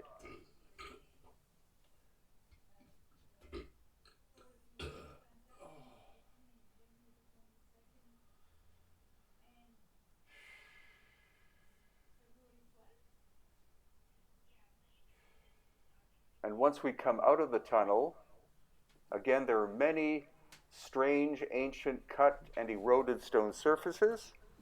And what we're going to walk to is this giant outcrop of stone called the Chincana. And Chincana in the Inca language means tunnel. So there is a possibility, even probability, that there is a tunnel entrance nearby this stone which goes all the way to Cusco. Here we see eroded Inca stairs. And now we're looking down at the massive Chincana shape. The Inca would call this a huaca, which means sacred place, and again, there are many of them. And as we approach the Chincana, again, you see all of the eroded and carved surfaces in the metamorphosed limestone. Are they actual ceremonial staircases? There doesn't seem to be a true pattern with them. And this place, possibly 1 out of 1,000 tourists will see. It's very close to the huge Sacsayhuaman wall, and yet most people, most visitors, don't even know it's there. That's why it's good to come with Hidden Inca Tours.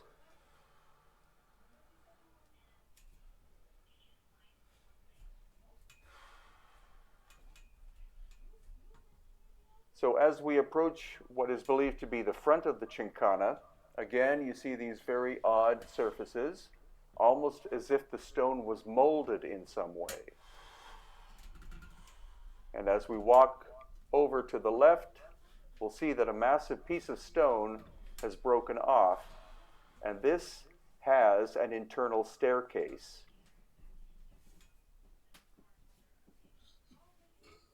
There you can see the pattern of the stairs going down in the center of the screen, and then the internal staircase. There again, the pattern of the internal staircase. And the erosion, again, of these surfaces make it very ancient. There are, in fact, 2 staircases. One is upside down.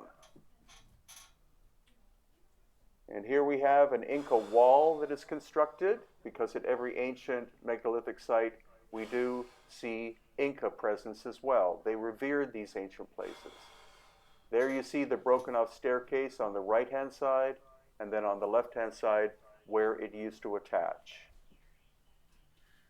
And finally, exploring more of ancient Sacsayhuaman. The famous wall is about 1/4 kilometer in the background. And here we have an area that could be Inca, but more likely it's much older because it was buried up until about 10 years ago. So once again, this area is about 1/4 kilometer from the famous huge megalithic wall. And now we're going to be looking at some more strange cut surfaces. And to see more, you'll have to see the next video, which will be coming up on my YouTube channel quite soon. Is this an upside down staircase? Was this giant block flipped over by a cataclysm? So here we are back up at Sacsayhuaman, which is located above the city of Cusco, and we're looking at obvious megalithic remains. There's a mixture here, of course, of work done by the Inca, probably about 90%, but then we see clear evidence that the Inca discovered megalithic works done in quite hard, metamorphosed limestone. And this is a clear example of that.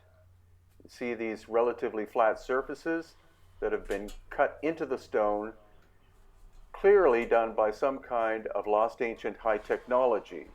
As the Inca were a Bronze Age culture, there is no way that many of these surfaces were done by them. They were found by them. We also see cataclysmic damage here too, where these giant stones were snapped and even flipped over. Again, more intriguing flat surfaces and look at the cracks and breaks in the stone. It's clear that the flat surfaces were made first, and then some kind of cataclysm damaged these giant stones. This is a rhyolite stone outcrop located at Sacsayhuaman, and it's quite possible that this happened at the time of the ancient cataclysm about 12,000 years ago. It's a volcanic extrusion. And here again, more flat surfaces that some people regard as being quarries. But again, the Inca could not have efficiently cut this material. So it's very likely that the Inca found these megalithic sites and then turned them into places of worship and ceremonial spaces. Now here we are, we get our first view of the city of Cusco. Some people think that Cusco is a small town, but in fact, it's a population of between 500,000 and 1 million people. And here is where we're going to get our first view of the giant megalithic wall that the Inca found at Sacsayhuaman approximately 1,000 years ago.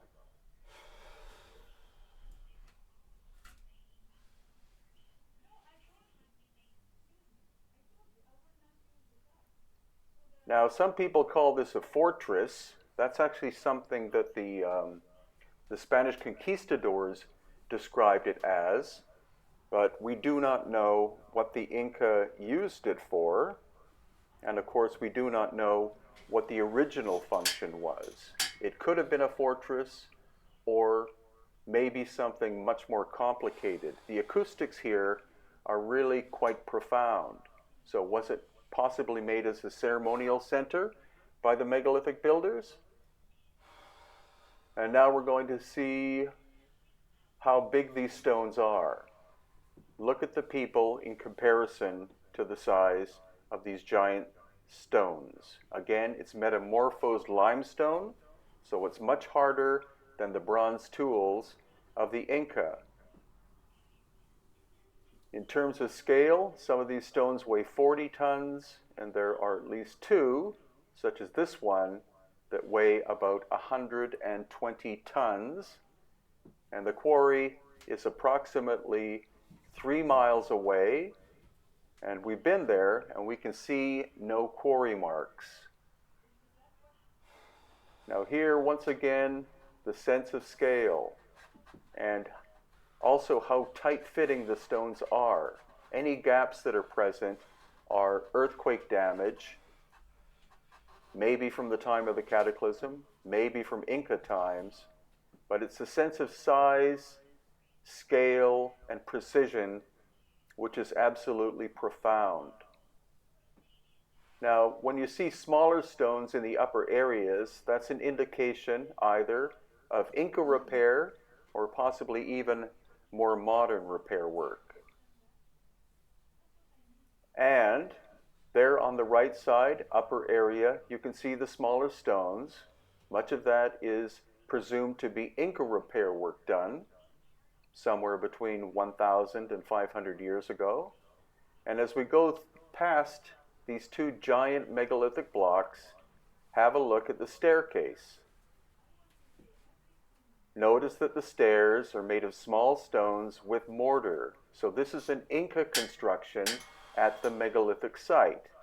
It appears that there were no megalithic staircases originally, which is very curious. And there again, the stairs are Inca, smaller stones with mortar.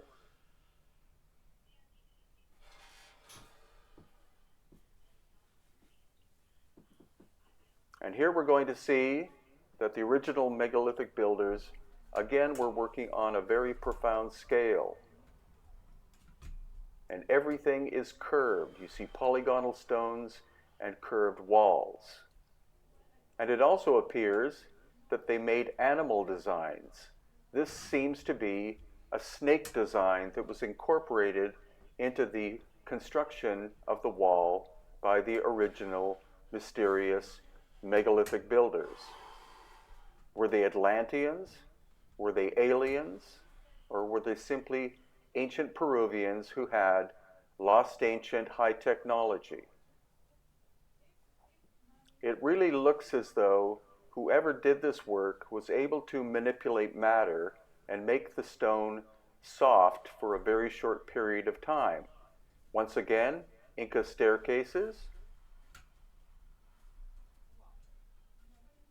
and then the profound nature of the megalithic builders. Were they able to manipulate matter in some way and temporarily make the stone go from a very hard consistency to almost marshmallow consistency? We don't have any form of technology like that, but somebody obviously did in ancient times. And now, once again, another perspective of the sense of scale and the tightness of the fit of the stone.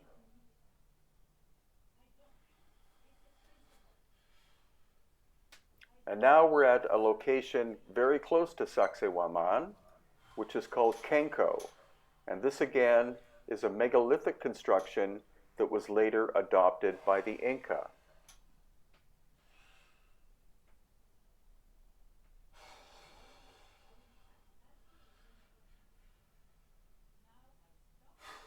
And what we're doing here is we're going into quite a long labyrinth. This could be a natural fissure that was later shaped by the megalithic builders. And there's lots of examples also that the Inca utilized this space or this area at Kenko for funerary services. This is where they mummified the high-ranking Inca people. Again, odd flat surfaces that don't make any logical sense, at least not to me. And then we walk through, and again we see flat surfaces, no evidence of tool marks.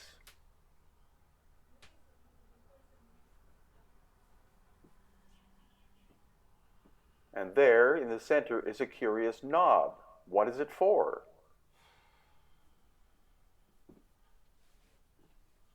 And another part of the labyrinth at Kenko is where the Inca did their funerary services. They did mummification on what we'll see as a massive polished slab. Again, they found it there. They didn't make it. But the Inca were very pragmatic people, and they would take an older construction and utilize it for their purposes. So there on the right is the shiny slab used for mummification.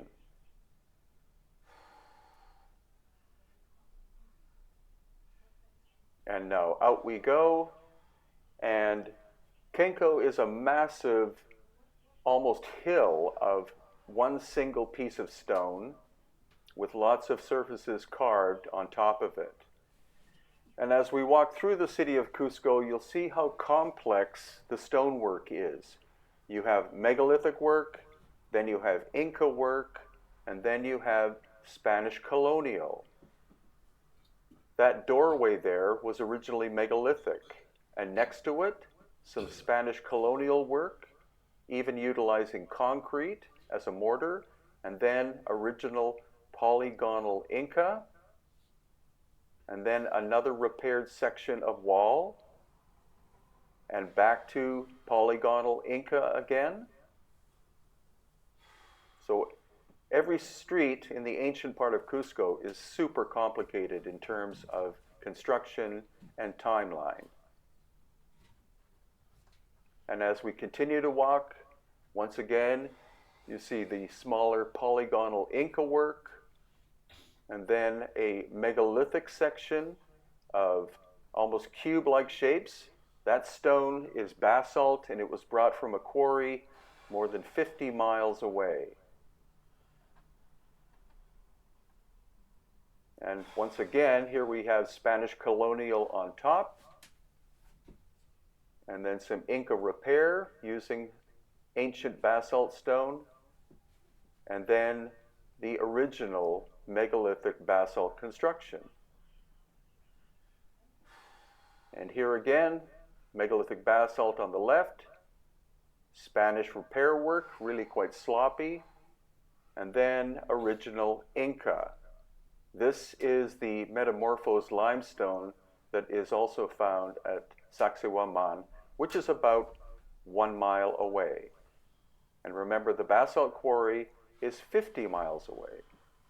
And this wall appears to be a reconstruction effort by the Inca, utilizing the basalt that they found, the damage from, again, an ancient cataclysm. Cusco is much older than the Inca.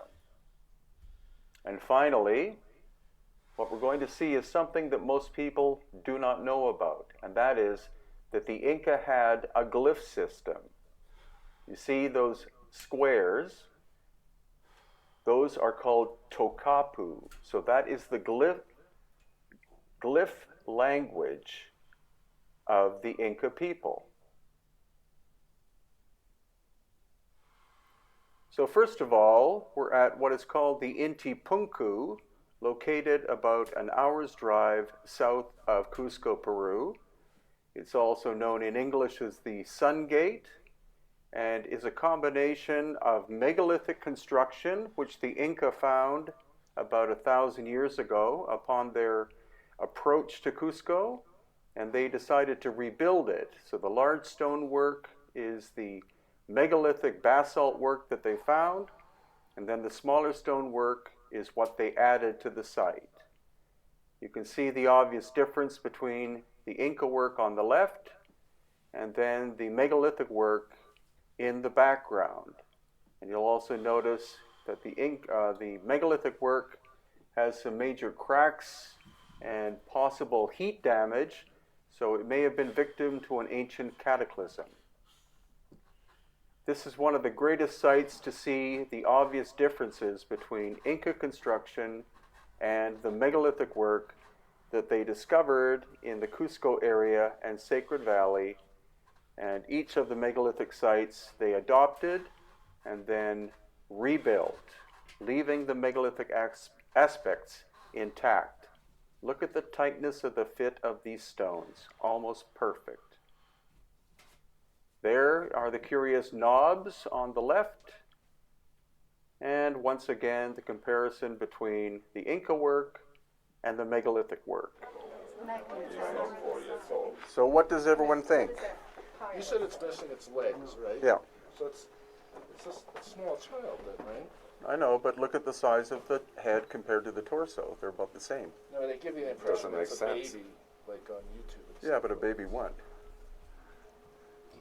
I mean, it's a little old. And you say it takes 4 years to the information as gold as height. Looks like it's almost wanting to be in the fetal position. That's how Ice they used packets to are too large. bury them that way, right? And you see the fontanelle Mm-hmm.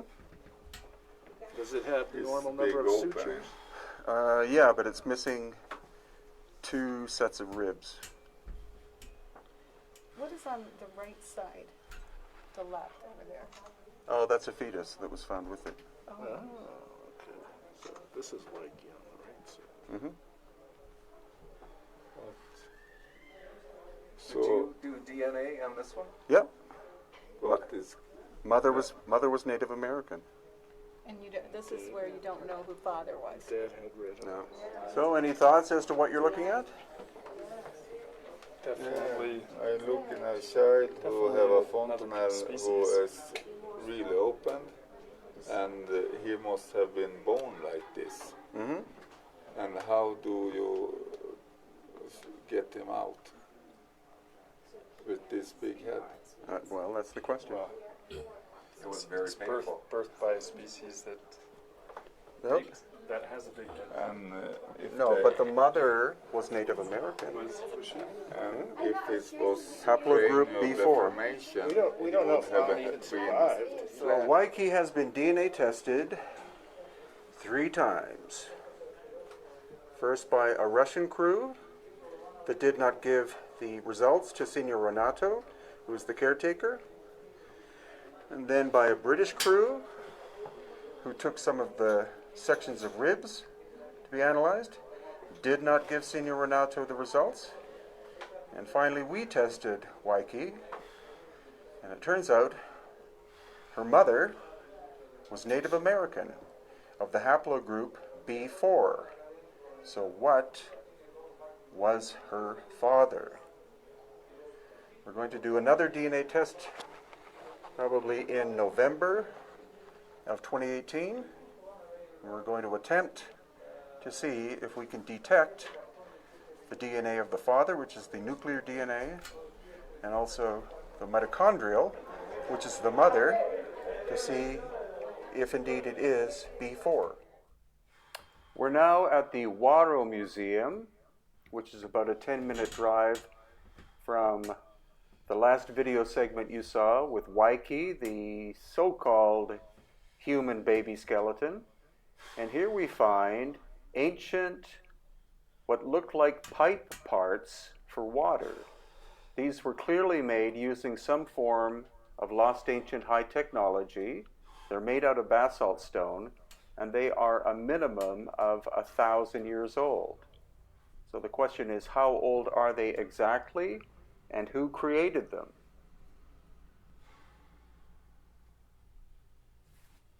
And once again, here is another section. You see that it's a right-angled bent pipe made out of basalt stone. It has a male and female coupling. And then here are some glyphs located in the Wado Museum. No one has been able to interpret what they mean. Again, they're likely to be at least 1,000 years old. And as far as I can tell, nobody knows what culture created them. It's a great little museum, a little bit out of the way, but about an hour's drive from Cusco.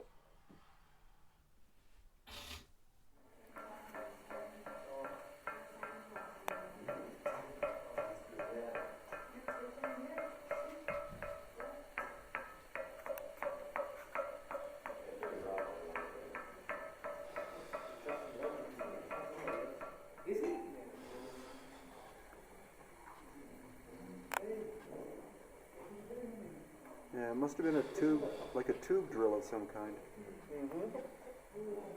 But the Inca only had bronze, so this is lost ancient high technology. The thing is that it would be nice to see some spirals, because that would give you an indication of how fast it is. They have to have something else, but it's the same mark. So it would not be like something like a hole with teeth on the end of it. No, you can tell what the tool they have used. Okay, and now we're at Tipong, which is an Inca creation. And as compared to the megalithic work we were looking at, this is less sophisticated, but still the Inca were quite genius at being able to move water, as you can see here.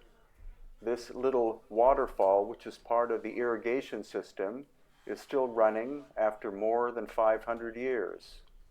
It goes from the mountaintops down through the agricultural area and down into the valley below, where it feeds even more agriculture. And here again is an example of an Inca wall construction. This is the second level at Tipong, and now we're at the third level. It actually goes up more than 5 levels and covers a very large expanse, but it shows the very hard work and engineering skill of the Inca people. And just as a side thing, here we're at what's called the Cochahuasi Reserve. These are vicuña. And now we're going to walk into the pen that has llamas and alpaca. So this is a family-run institution. They get no assistance from the government, and in that way they get no governmental interference. And they simply collect animals found in the area that are usually injured or were kept as pets and then abandoned. And a great opportunity here to see one of the rare speckled bears or spectacled bears that live in the jungles, high jungles of Peru. And the flight of the endangered condor. The Andean condor, there are only about 700 left in Peru, but they have a breeding program at Cochahuasi. And here you see the magnificence of an old condor. He's 60 years old. His name is Malku, and he'll probably live to be 90. As well, we're looking at the ingenious way that local people still dye wool. This goes back to Inca and pre-Inca times, and you can see the incredible variety of different colors that they're able to achieve. Absolute genius work by the indigenous people of Peru. And here is a traditional weaver working on a small garment or textile. And something like this will take her probably about 2 months to complete. Now we're looking down into the Sacred Valley at Pisac. Pisac is a major Inca site, and here you're looking at huge terracing that the Inca did more than 500 years ago. And this is more of the terracing at Pisac, an amazing achievement by the Andean people. And after this, we're actually going to go into the complex at Pisac itself. So here we are at the entrance.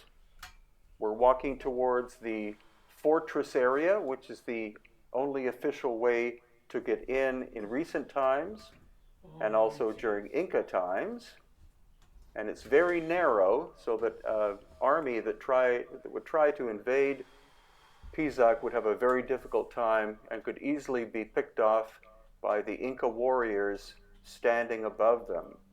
As you can see, only 2 or 3 people in width can walk into the official entrance of Pisac, and it's a huge complex, almost the size of the more famous Machu Picchu, but it's much cheaper to visit Pisac than Machu Picchu, and in some ways it's as equally interesting as Machu Picchu itself, though again, not so world famous. But if you do visit Peru, especially Cusco and the Sacred Valley, it's a smart idea to visit as many of the ancient sites as possible, because each one does have its own character.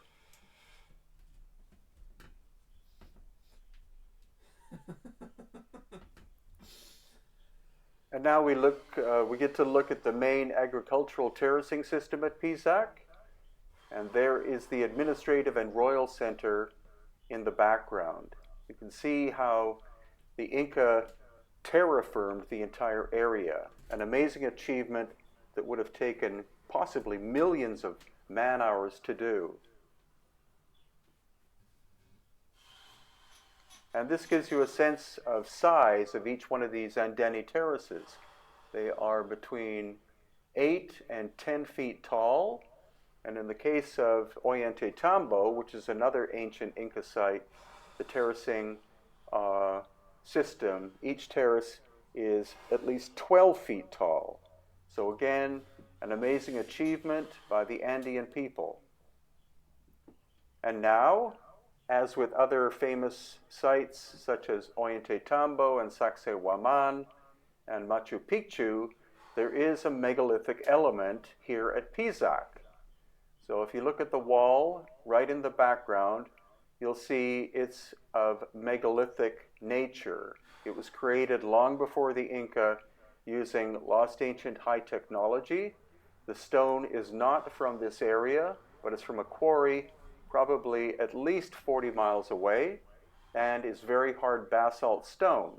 So the Inca found this megalithic wall and constructed their Inca Pisac around it.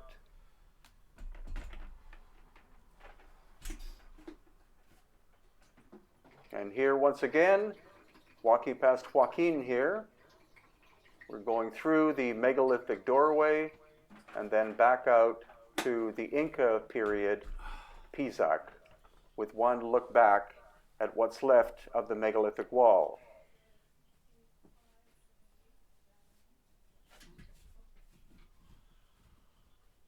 So if you're going to visit Machu Picchu, definitely take time and also visit Pisac, Ollantaytambo, Sacsayhuaman, and more.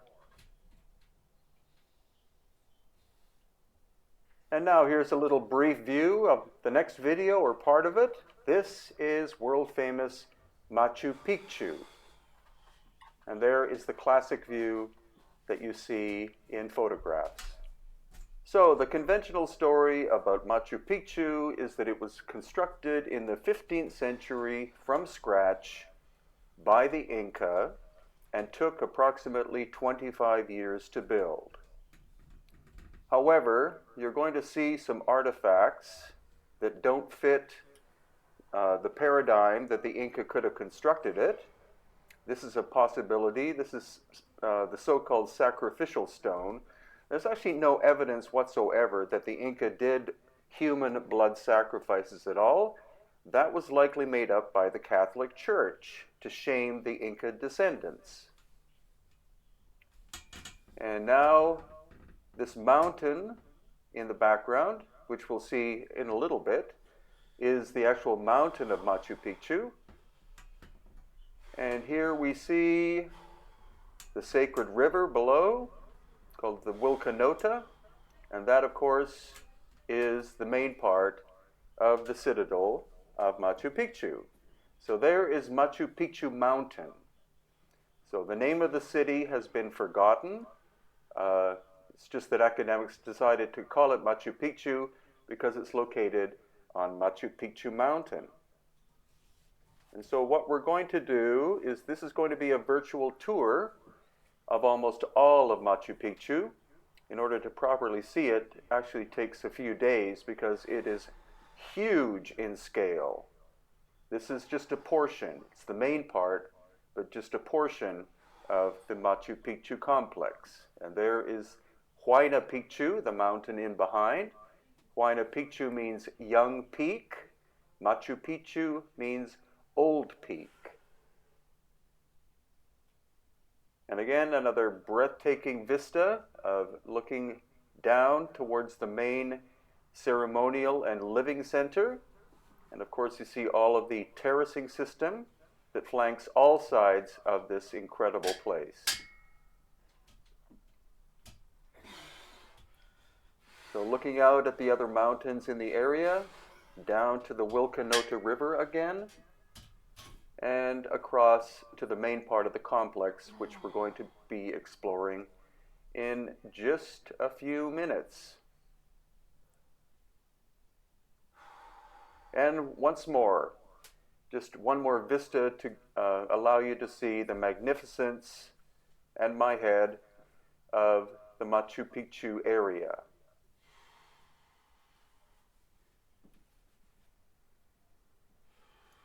It's actually highly likely, or most probable, that the Inca discovered Machu Picchu, and then they were so blown away by the mastery craftsmanship of the core area that they decided to make it a major center. So now we're walking down through the terracing system, and eventually we're going to approach the core part, and the core is where we find ancient megalithic aspects which the Inca could not have constructed, so clearly they discovered the core part, which comprises about 5% of Machu Picchu, and then they built over the course, most likely of centuries, the whole complex, because it is absolutely huge. So here we are walking down the main ceremonial road that actually leads to Cusco, if we go backwards. And this is one of two major ways in ancient times to get into Machu Picchu. The other one is on the backside of Machu Picchu Mountain, and would lead you to the last Inca city called Vilcabamba or Wilcabamba. And this is the main gate in traditional times to enter into Machu Picchu. So this is how the royal Inca people would enter Machu Picchu from the city of Cusco, which was, of course, their capital. And what we're seeing is Inca period construction. You can see there are gaps in the stonework. There's some filling that was done with small stones and also clay mortar in some cases. But it is possible that this main gate was originally megalithic and was rebuilt by the Inca. Notice the small stones on top. So here we are proceeding down towards the ceremonial core. And again, here we're looking at basic Inca construction. This is looking back at where we started this adventure. And here again, Inca construction. Relatively rough, various sizes of stones put together. No surfaces are especially well done. And all of the stone of the construction of Machu Picchu came from the mountain itself. It's all white granite. All of these mountains in the area are all solid white granite. Now the curious thing about Machu Picchu is that you can see they're big flat surfaces, whereas all the other mountains in the background are peaked or rolling. And here we see a giant stone. This is part of the quarry that the Inca used. They took advantage of the cracks in order to be able to split the stone. And now we're starting to approach the megalithic part of Machu Picchu. Again, most visitors don't even notice the difference between the wall on the left and the wall that you're looking at in the background. But here we have relatively rough Inca work, and here again, and then this incredibly fine craftsmanship. Granite is a very hard stone, so the bronze tools of the Inca would have been useless. Therefore, this is the part of Machu Picchu that they found in ruins. And again, I don't think that Machu Picchu was constructed over 25 years. It was probably hundreds of years because of the scale of the complex. But here you see the basic difference. The Inca found these giant megalithic blocks, and then they decided to repair it by adding the smaller stones to the top part. You see the great difference between the giant stones on the bottom and the little ones on top. The rough work on the top, the very fine work on the bottom. And then here, this is another part of the megalithic aspect of Machu Picchu. And there, again, relatively crude Inca work. So what we can see is that a giant cataclysm struck Machu Picchu in the distant past, before Inca times, and pulled all of these stones apart. They used to fit perfectly together. As you can see, the incredible level of craftsmanship here as compared to the rough work above here. And now this is the inside of this interesting three-sided structure. It never appears to have had a fourth side. And here we see the cataclysmic damage. The right wall has sunken down by about 2 feet. That would require a huge earthquake. And now look at this very complex stone on the bottom. Look at the number of corners and the number of angles. I believe this stone on the bottom has approximately 22 angles, and the other stones three-dimensionally interlock with it. That is an incredible achievement.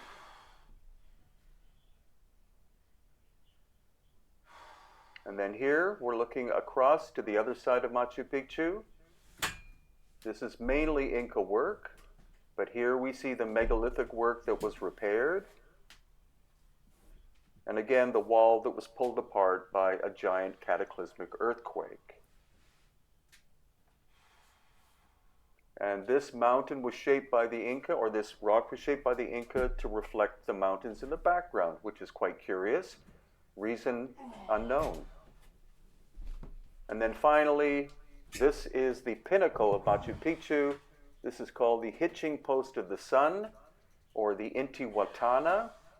And it was used as a calendar by the Inca people, not simply for the solstices and the equinoxes, but it was likely used every day of the year as a way to check time and also compare time or days of the year with crop production in the local area and beyond.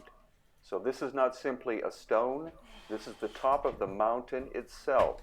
And each angle of the top part points to one of the four mountains in the background. As in here, that angle is pointing to Machu Picchu Mountain.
So most academics believe quite strongly that all the ancient pre-Columbian work done in the city of Cusco was created by the Inca people, including this somewhat megalithic wall made out of very hard basalt stone. The Inca only had bronze tools. This is Spanish construction you're looking at, transitioning into Inca, made of limestone. But the Inca work is not as superior as what you're looking here. Look at the precision of the joinery.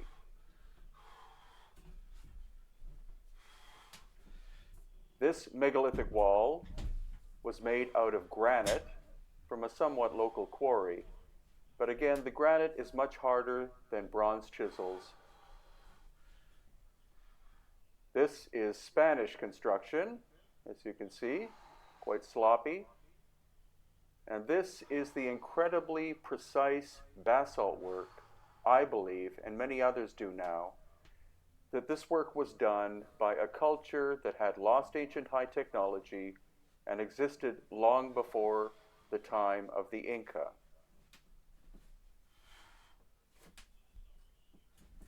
What you're looking at here is the megalithic work rebuilt by the Inca. And here we are back with the pre-Inca work. Notice the incredible shiny surfaces in the horizontal joinery. It looks either like it was polished or possibly even intense heat was used in order to fit the stones.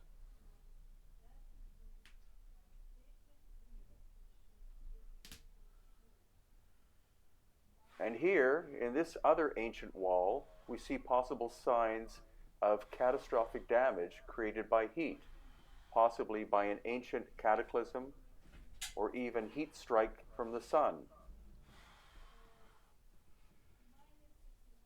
And this wall tells the whole story. Notice the megalithic granite blocks on the right, later Inca work on the left. And now we're inside of what is called the Coricancha, again, a basalt construction, and look at the astonishing accuracy of the joinery. Again, could not have been done with bronze tools. It had to have been done utilizing some form, or forms even, of lost ancient high technology. This work would be very difficult to do today, including this tiny stone put in there. As we walk through the Coricancha again, we see astonishing accuracy. These walls average 3 feet thick, and there is no gap from the front all the way to the back. And this lintel, or this recess area, you can see is almost perfectly level.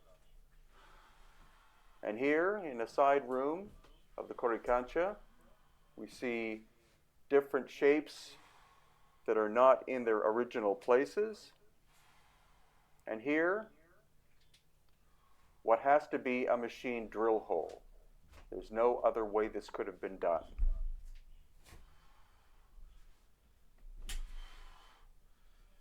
Once again, just showing you the accuracy of the horizontal joinery. The vertical joinery, we see gaps, but that's because of a massive earthquake that happened probably in deep, deep antiquity.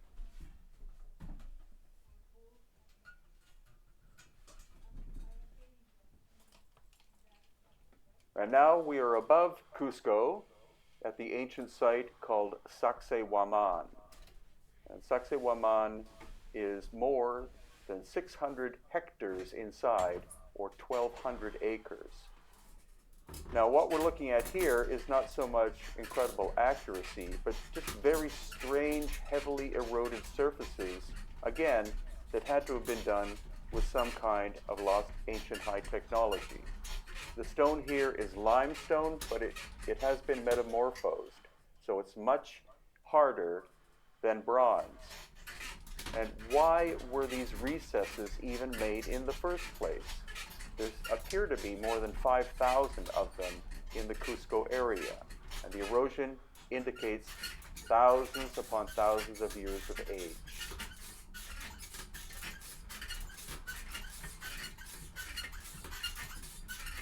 As well, there are stories of tunnels in the Cusco area, ancient tunnels underground that go supposedly for miles upon miles. One theoretically goes from Tiwanaku in Bolivia to Cusco. But we're going to explore this little one. It could very well be natural in terms of formation, but it obviously appears, due to the polished surfaces, that someone, possibly the Inca, expanded the width and height of it in order to make it useful for ancient ceremonial purposes, or possibly even for conducting water. So as we walk through this tunnel, which in some areas is pitch black, once again you see these polished surfaces, likely not simply from people's hands, maybe some kind of ancient technology, and then as we come through, we see an Inca wall on the left-hand side.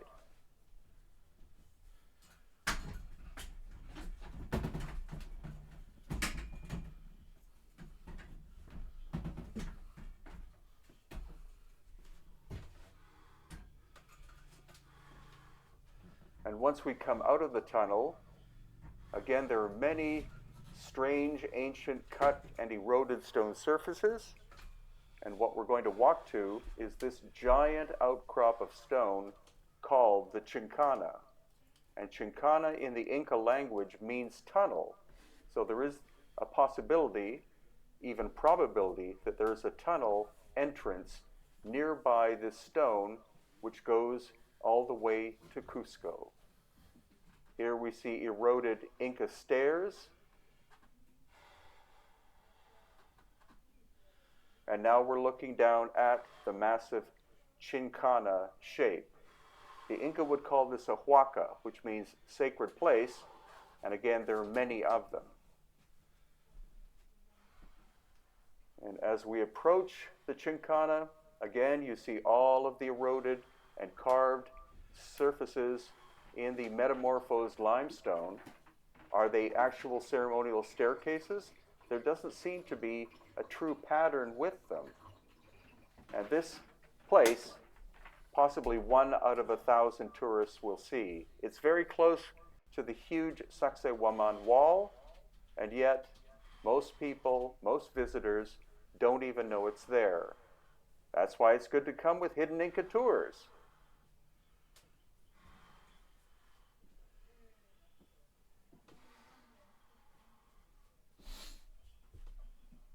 So as we approach what is believed to be the front of the Chincana, again you see these very odd surfaces, almost as if the stone was molded in some way. And as we walk over to the left, we'll see that a massive piece of stone has broken off, and this has an internal staircase.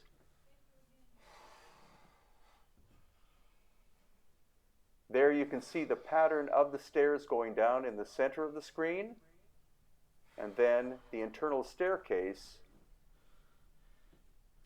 There again, the pattern of the internal staircase.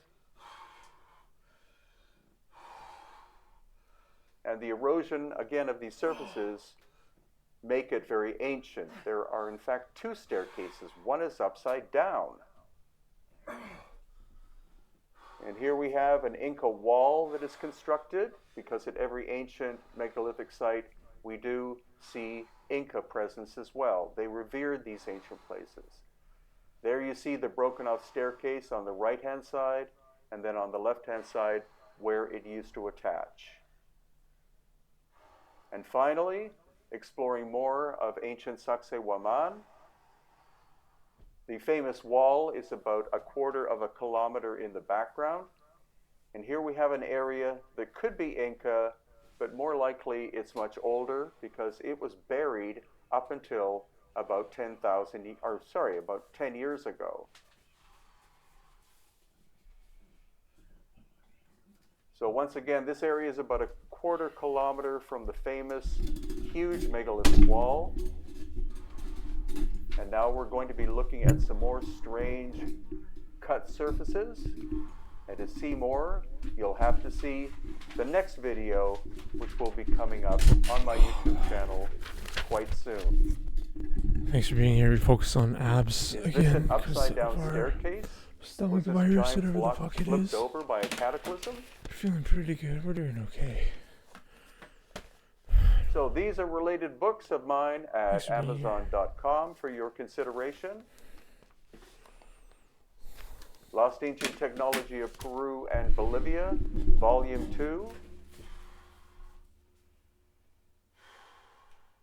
Lost Ancient Technology of Egypt, Volume 2.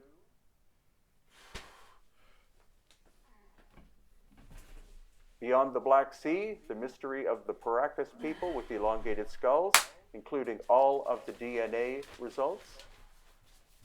Pumapunku and Tiwanaku, possibly the strangest ancient site on Earth. Appreciate it. Lebanon, or Baalbek, Lebanon, megaliths of the gods, an incredible place to visit. There's much more to it than just this giant block. And Lost Ancient Technology of Mexico. Yes, there are megalithic sites in Mexico. So here we are back up at Sacsayhuaman, which is located above the city of Cusco, and we're looking at obvious megalithic remains. There's a mixture here, of course, of work done by the Inca, probably about 90%, but then we see clear evidence that the Inca discovered megalithic works done in quite hard, metamorphosed limestone. And this is a clear example of that. You see these relatively flat surfaces that have been cut into the stone, clearly done by some kind of Lost Ancient high technology. As the Inca were a Bronze Age culture, there is no way that many of these surfaces were done by them. They were found by them. We also see cataclysmic damage here too, where these giant stones were snapped and even flipped over. Again, more intriguing flat surfaces. And look at the crack